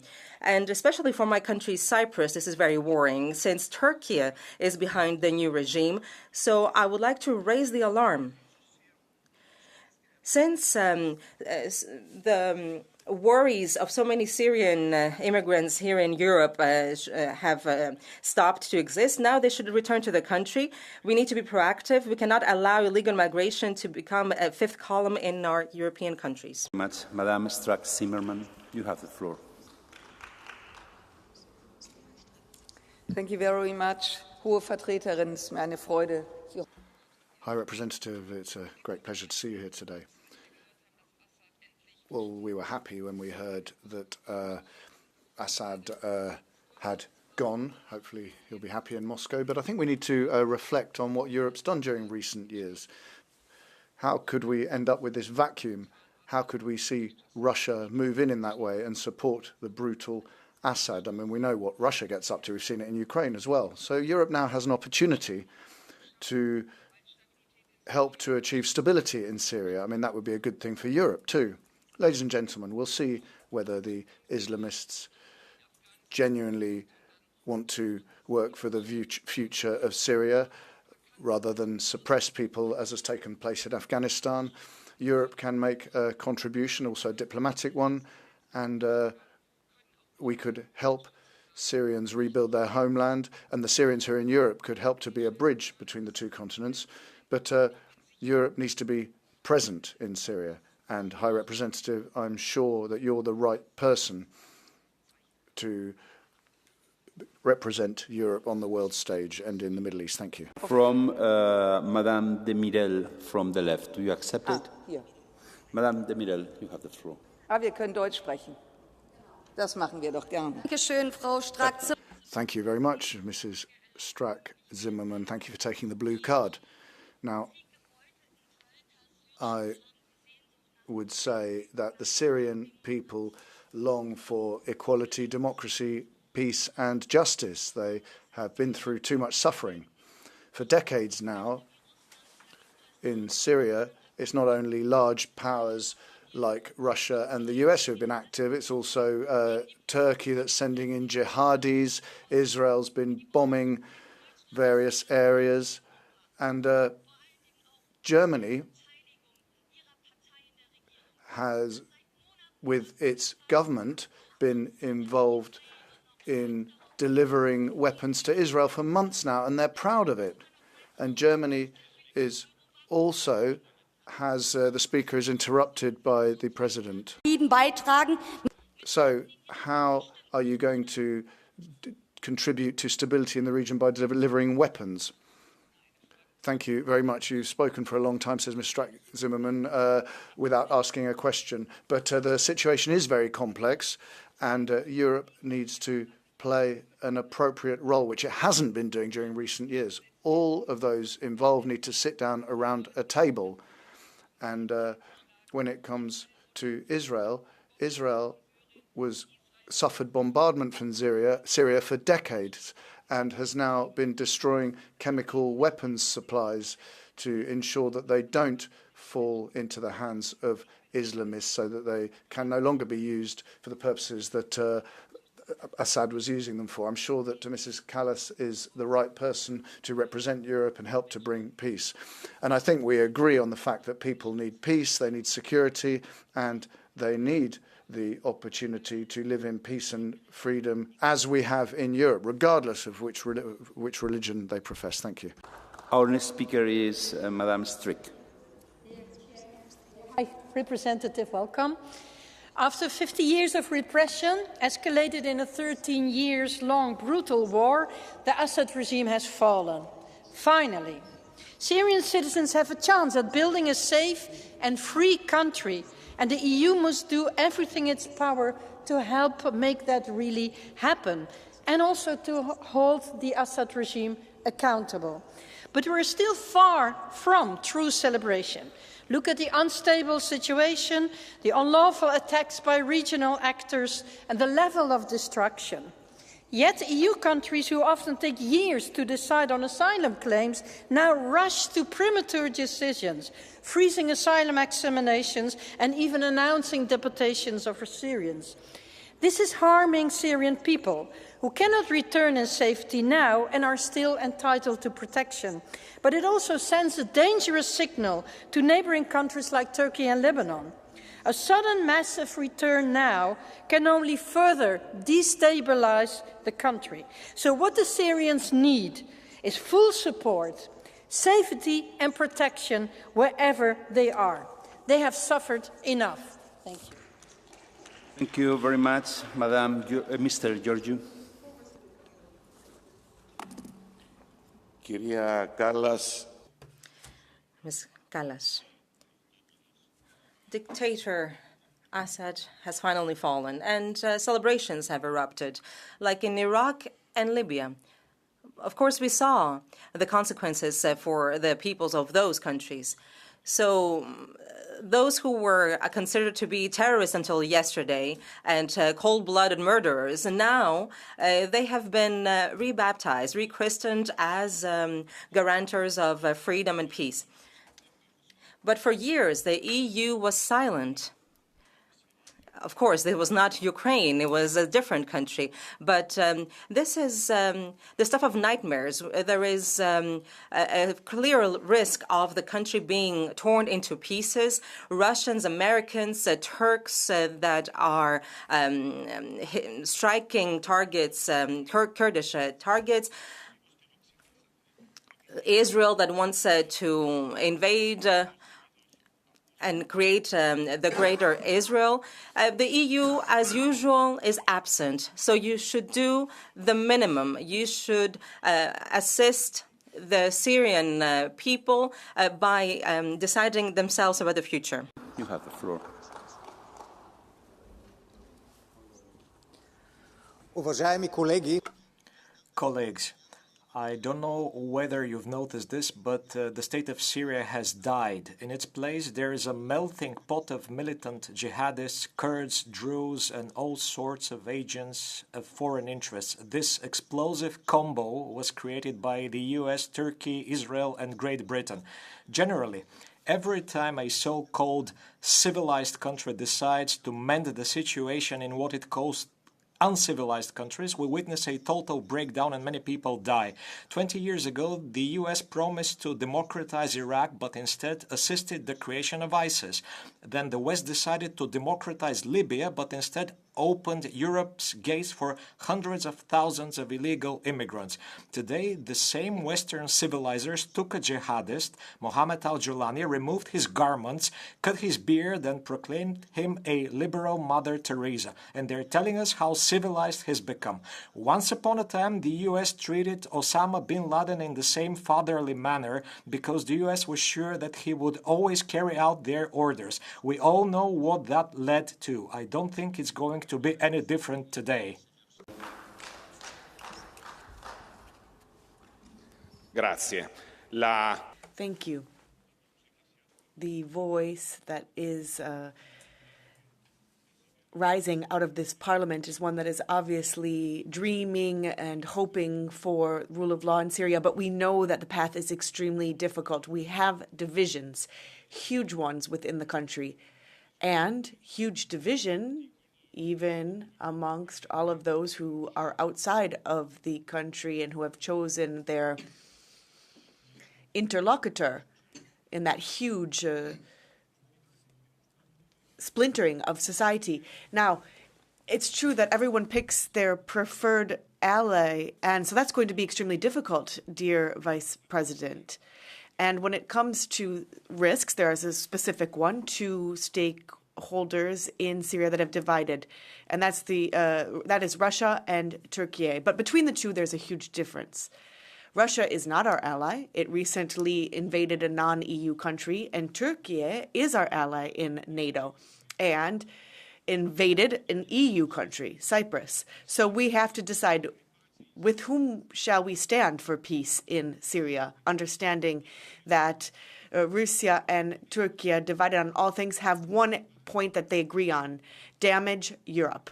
So that is the trickiest issue that we'll have to work on. Thank you. Our next speaker is Mr. Assis. Muito obrigado, Sr. Presidente. Thank you very much, President. Madam Commissioner, Vice President, colleagues. Now, the images that we have seen from Syria show the worst evil that humans are capable of from emerging from these prisons. Now, unfortunately, we don't necessarily move from evil to good. What is happening in Syria is extremely complex. So for the future of optimism, we have to look forward with hope. The paths are now dividing. That is clear. And one thing is improbable is that there would be a tolerant, multi-ethnic country. Now, what is, however, possible, but that we don't want, is the descending into authoritarianism. Now, if we look at what is happening, we hope that the Syrian people will be able to freely choose what they would like, and no other people, no other states that are going to choose on behalf of the Syrian people, and that it would just be a pawn in the geopolitical chess table. Now, if we look at the rebels that have taken power, they have given statement for a managed transition, but we must support that and ask how exactly are they going to respect the religious minorities and lead to peaceful coexistence? Will they be able to do that? Will they be able to tame the war and not use chemical weapons against civilians without any defense? And how can we make sure that humanitarian aid gets to the civilian population? Lest we forget, Syria is destroyed, and so one of our major functions shall be to support Syria in its process for rebuilding. Thank you. Speaker is Mr. Van der Riese. Voorzitter, collega's, Syrië. Thank you very much, President. Colleagues, Syria urgently needs doctors and engineers, those that came as asylum seekers to Europe. Syria needs its refugees. Right to asylum is not a permanent thing. Those who have sought asylum should return to their homes once it is possible. And it's time now for those people to return to their home country. And that's what Syria is asking for. Syria needs all of these people to rebuild the country. Tens of thousands of refugees who could return to Syria and who should return to Syria. Those who have come to Europe and who want to stay here benefit from our social security systems. These asylum seekers should understand what their role is in the reconstruction of their country. It's an essential role, and return these people is an obligation for us, but it's also a moral obligation for them. All of these asylum seekers who are undergoing ongoing procedures should have these procedures stopped.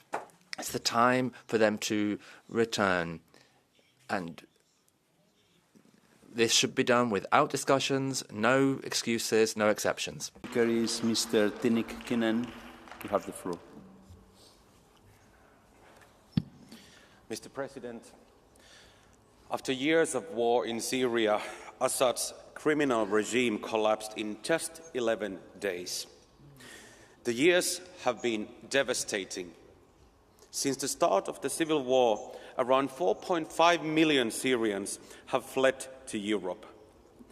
We have witnessed a massive wave of people making their way to this continent, but now we are in a new situation. Many European countries have already ceased processing asylum applications from Syrians. Some are offering money to Syrian refugees to encourage voluntary returns. Times are changing. Syria might not be anymore a country to flee from. When this is confirmed, what's next? It is time for returns. I encourage you Syrians in Europe, return with pride and build a brighter tomorrow for your own country. Thank you. Thank you, dear colleague. Mr. Barna, you have the floor. Thank you, Mr. President. I will speak in Romanian.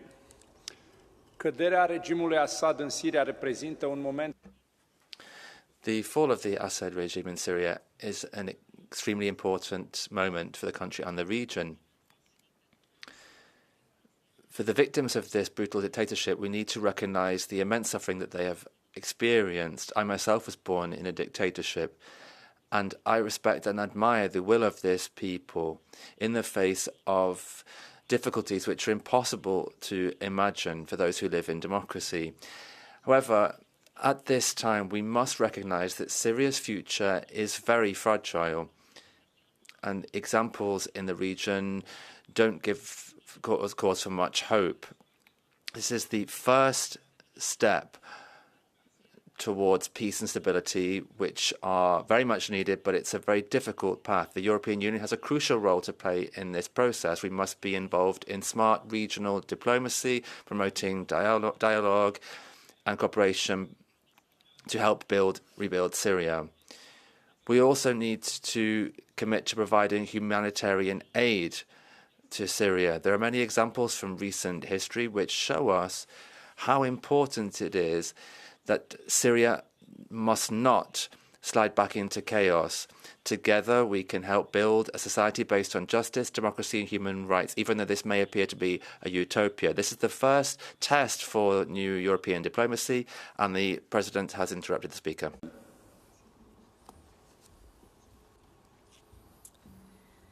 Thank you, President, High Representative. Efter al-Assad-familjens järngrepp i 50 år har regimen äntligen fallit. En stor glädje för världen. We have had the Assad regime in place for a long time, but it's now fallen, and that leads to a great deal of uncertainty as well as hope. Many Syrians came to Europe. They've been coming for 15 years now, and many of them now have friends, a job, their children are in school, and now they're supposed to leave their new life behind to go back to a country in which Islamists are in power. And that's unthinkable. I mean, certainly some of them will want to go home to their country of origin. Many people, though, have understood what it means to live in freedom in Europe, and they want to do the same thing in Syria. Refugees, however, who are going to go back to Syria are going to have to make a contribution to rebuilding the country during a very uncertain time. We're also going to have to make sure that the funding is available to rebuild the country. But the most important thing is to build democracy so that people can be safe. Thank you. Arvoisa puhemies, President, the fall of dictator al-Assad and his regime brings joy and relief for all Syrians and the whole world. However, the future of Syria remains a matter of great concern. Hayat Tahrir al-Sham's commitment to women's rights and democracy are big question marks. Turkey and Israel are exploiting the situation for illegal territorial gains. Turkey is now attacking Kurds in the self-governing region of Rojava and arming Islamist groups for this purpose. The EU must put pressure on these countries to immediately stop their illegal activities in Syria. Now, as it appears that the EU is in formal contact with the new Syrian regime, recognition of Rojava's self-government must be a condition. When discussing the future of Syria, Kurds should be involved as a party both nationally and internationally. The international community must not turn its back on the Kurds, who have fought with great sacrifice in the region for equality against ISIS terrorism. Thank you very much, dear colleague. Next speaker, Mr. Fröhlich.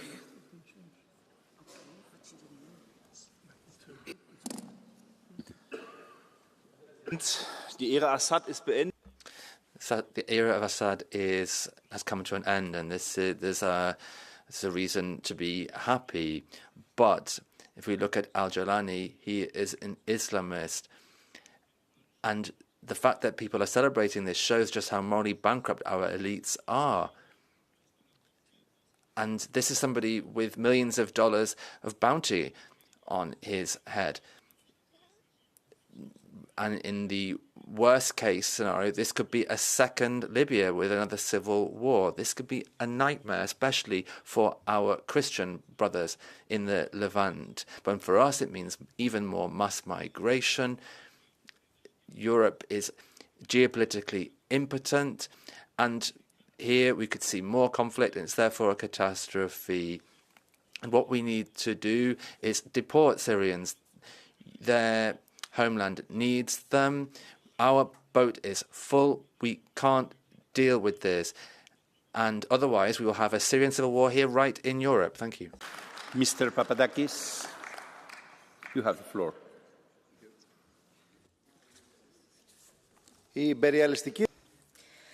The imperialist invasion and the planned partition of the sovereign state of Syria has all been planned in the Middle East by the U.S., the EU, NATO, Turkey, and Israel, and it comes. It's closely linked to the genocide in Palestine by the state of Israel. Attacks against Lebanon and threats against Iran. The U.S., the EU, and the Greek government have welcomed the toppling of the Syrian regime by the jihadists and are now calling them rebels and guarantors of democratic transition. There is a lot separating us, of course, from the capitalist regime of Assad, but from the first big moment, we condemned this invasion and revisionist tendencies, but you only speak against Russia while you're turning a blind eye when it comes to the U.S., Turkey, and Israel that have invaded Syria. So we need to stand in solidarity with the Syrian people and against imperialism. Pascual de la Parte tiene la palabra. You have the floor, sir. Muchas gracias, presidente. Bienvenido. Thank you, President. Welcome, High Representative. Now, we can welcome the falling of a dictator and the toppling of al-Assad, who had crimes, torture, displaced people. And the first thing would be to obviously congratulate all European Democrats. The second thing is that we're seeing that there's a redefining of the geopolitical, geostrategic map in the Middle East. Now, nothing that seems to be the truth is the truth in the Middle East, and with friends and enemies switching on a daily basis. Moreover, many world powers have clear interests in the area.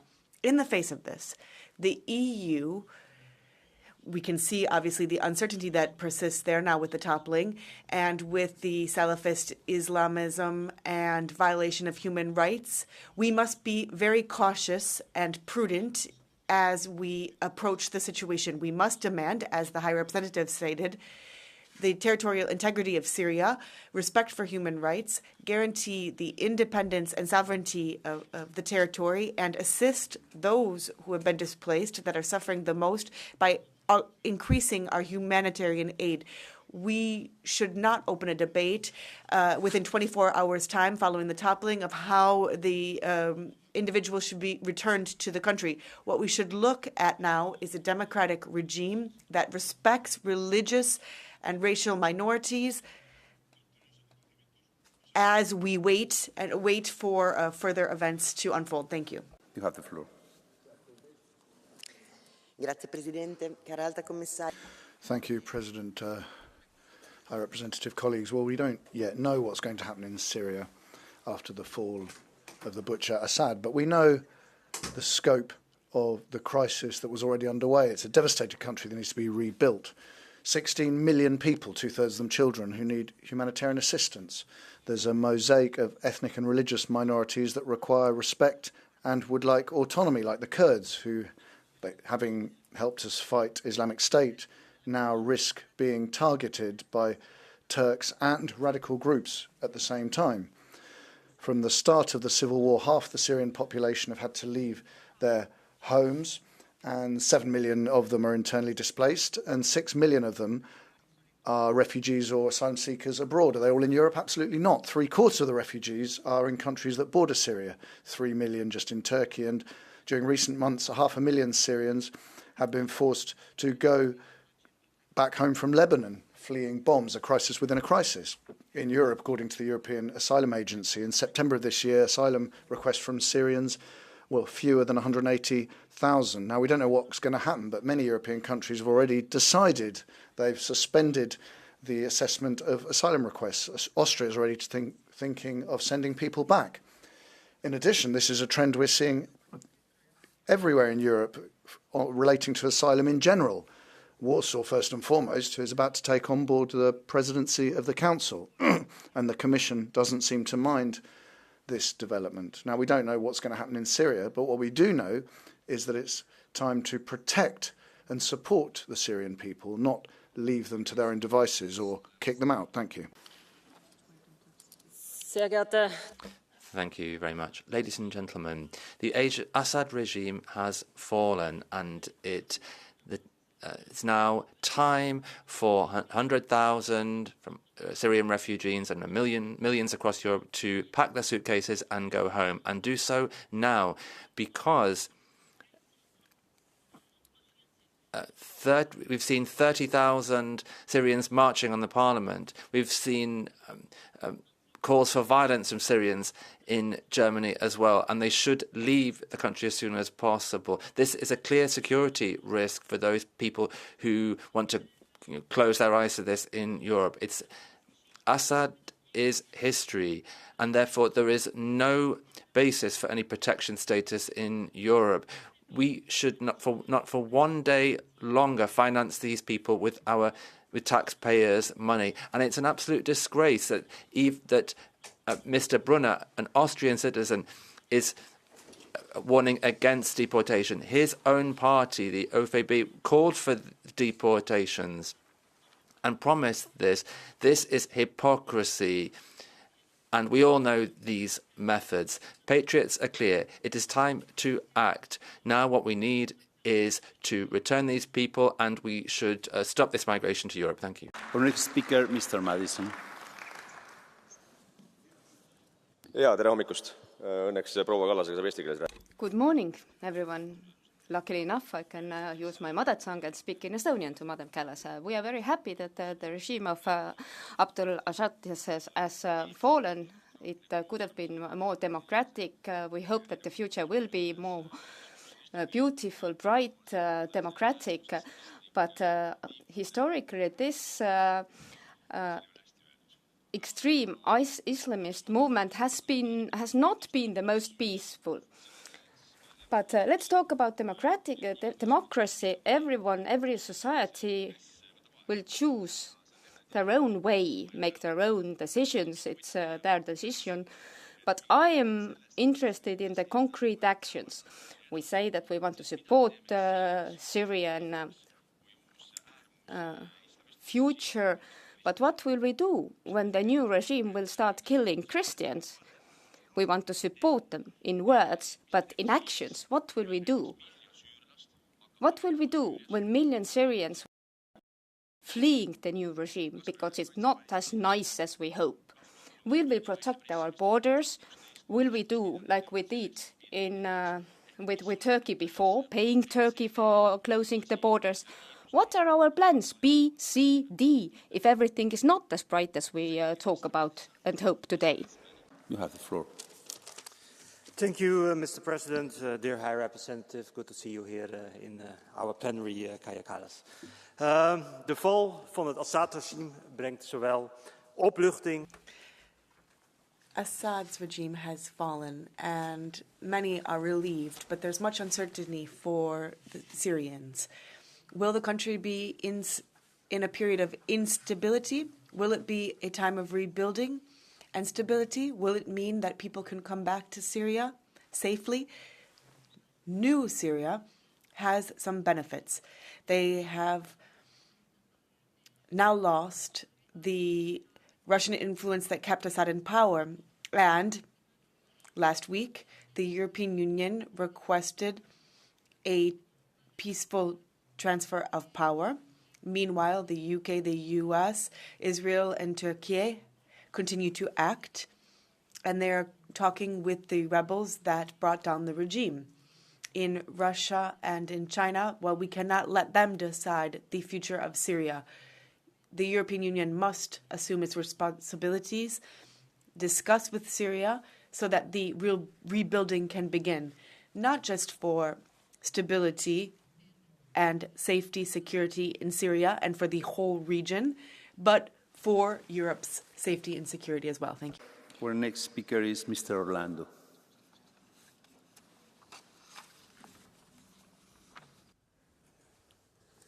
Grazie, Presidente.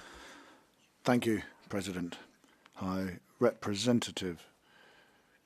The sudden fall of the dictator in Syria after so many years in power has taken place, and the European Union now needs to support civil society in Syria and also civil society in the diaspora. We need to push for a democratic transition, guaranteeing the rights of minorities and women.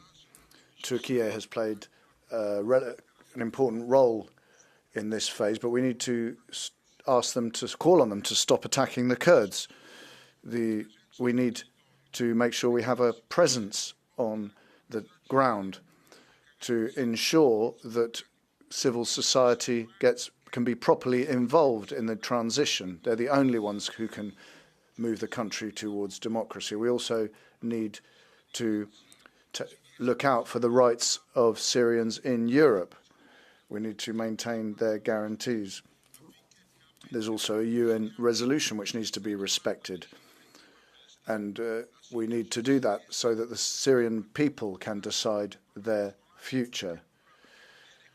Syria has been the arena for much conflict, and that has nothing to do with the rights of the Syrian people. Thank you.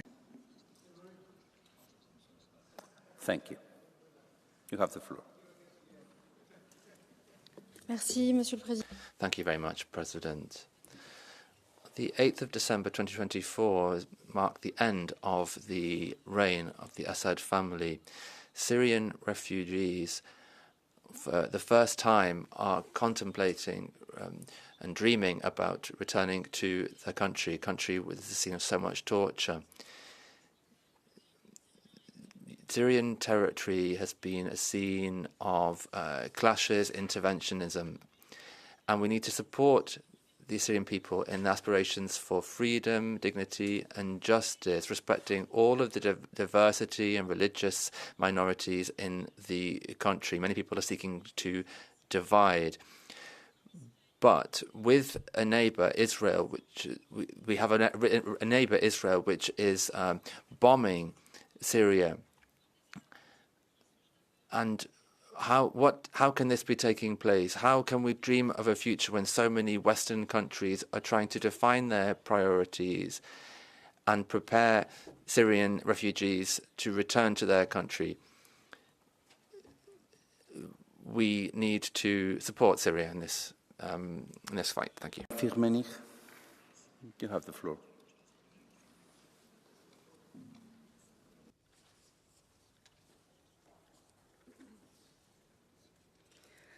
Die Berichte aus Syrien sind Reports from Syria are alarming.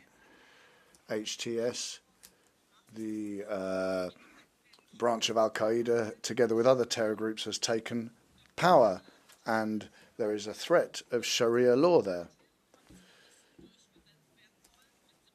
Europe is looking to these Islamists with sympathy, and that's a pretty bad thing. International law is important, and everyone's talking about international law, but it doesn't seem to go for Western allies or Western states. Israel is bombarding many areas of Syria and has occupied a buffer zone in Syria.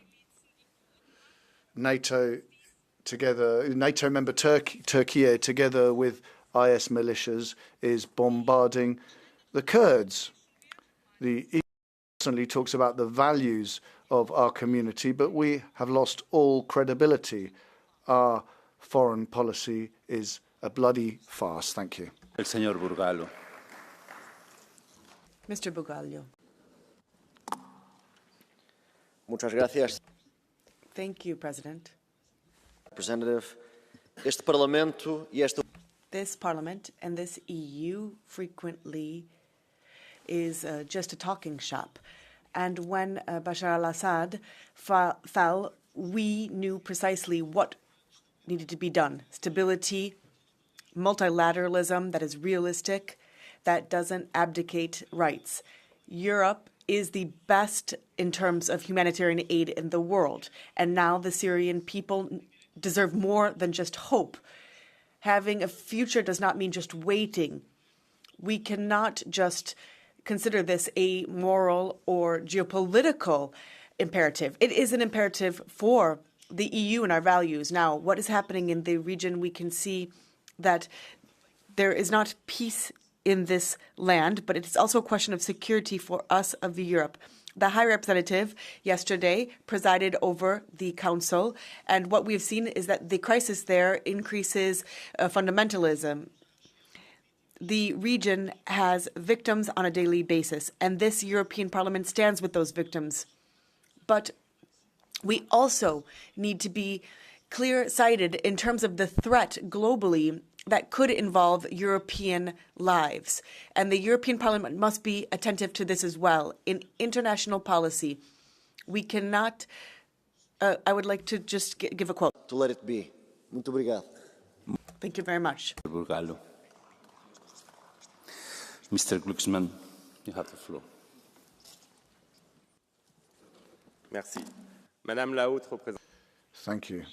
High Representative, colleagues, Aleppo, Homs, Damascus, the Syrians are celebrating the end of a brutal regime. Yes, the future is uncertain. I share some of the concerns that we've heard here. But let's be honest, colleagues. Who was listening to the Syrians when they were dying under the bombs of Putin or under the yoke of Assad? Just a few people tried to support their demonstrations in foreign offices across Europe and across the West. People were talking about re-establishing relations with Syria. People were having their photos taken next to the butchers in Syria, and the left seemed not to disagree. Everything was done to prevent the Syrian rebels being visible, but I want to ensure that their voices are heard. Since 2011, given the enormous crimes that were committed by Assad, Putin, and Hezbollah, and the Iranian regime, Syrians felt abandoned. The country is devastated. There are constantly mass graves being discovered. Hundreds of thousands disappeared in Assad's jails. Syria needs massive support to rebuild its country. Let's be there for them this time. Colleagues, this call needs to be heard. We weren't there to help Syrians in the war that they fought, but we have to be there for them as they build peace. Thank you. Our next speaker, Mr. Tioni. L'horreur et la noirceur. The horrors of the Assad regime are giving place to another regime with significant repression. How could we not want this country with all its religious minorities? How can we not wish long-lasting peace and harmony for them? And we need to focus on that hope. But I am significantly worried about our continent with the threats that surround us and that are also here on the ground. Because of jihadists, it's possible that we may see an opening up of Syria, and we should encourage that, but we should remain clear-minded. Now,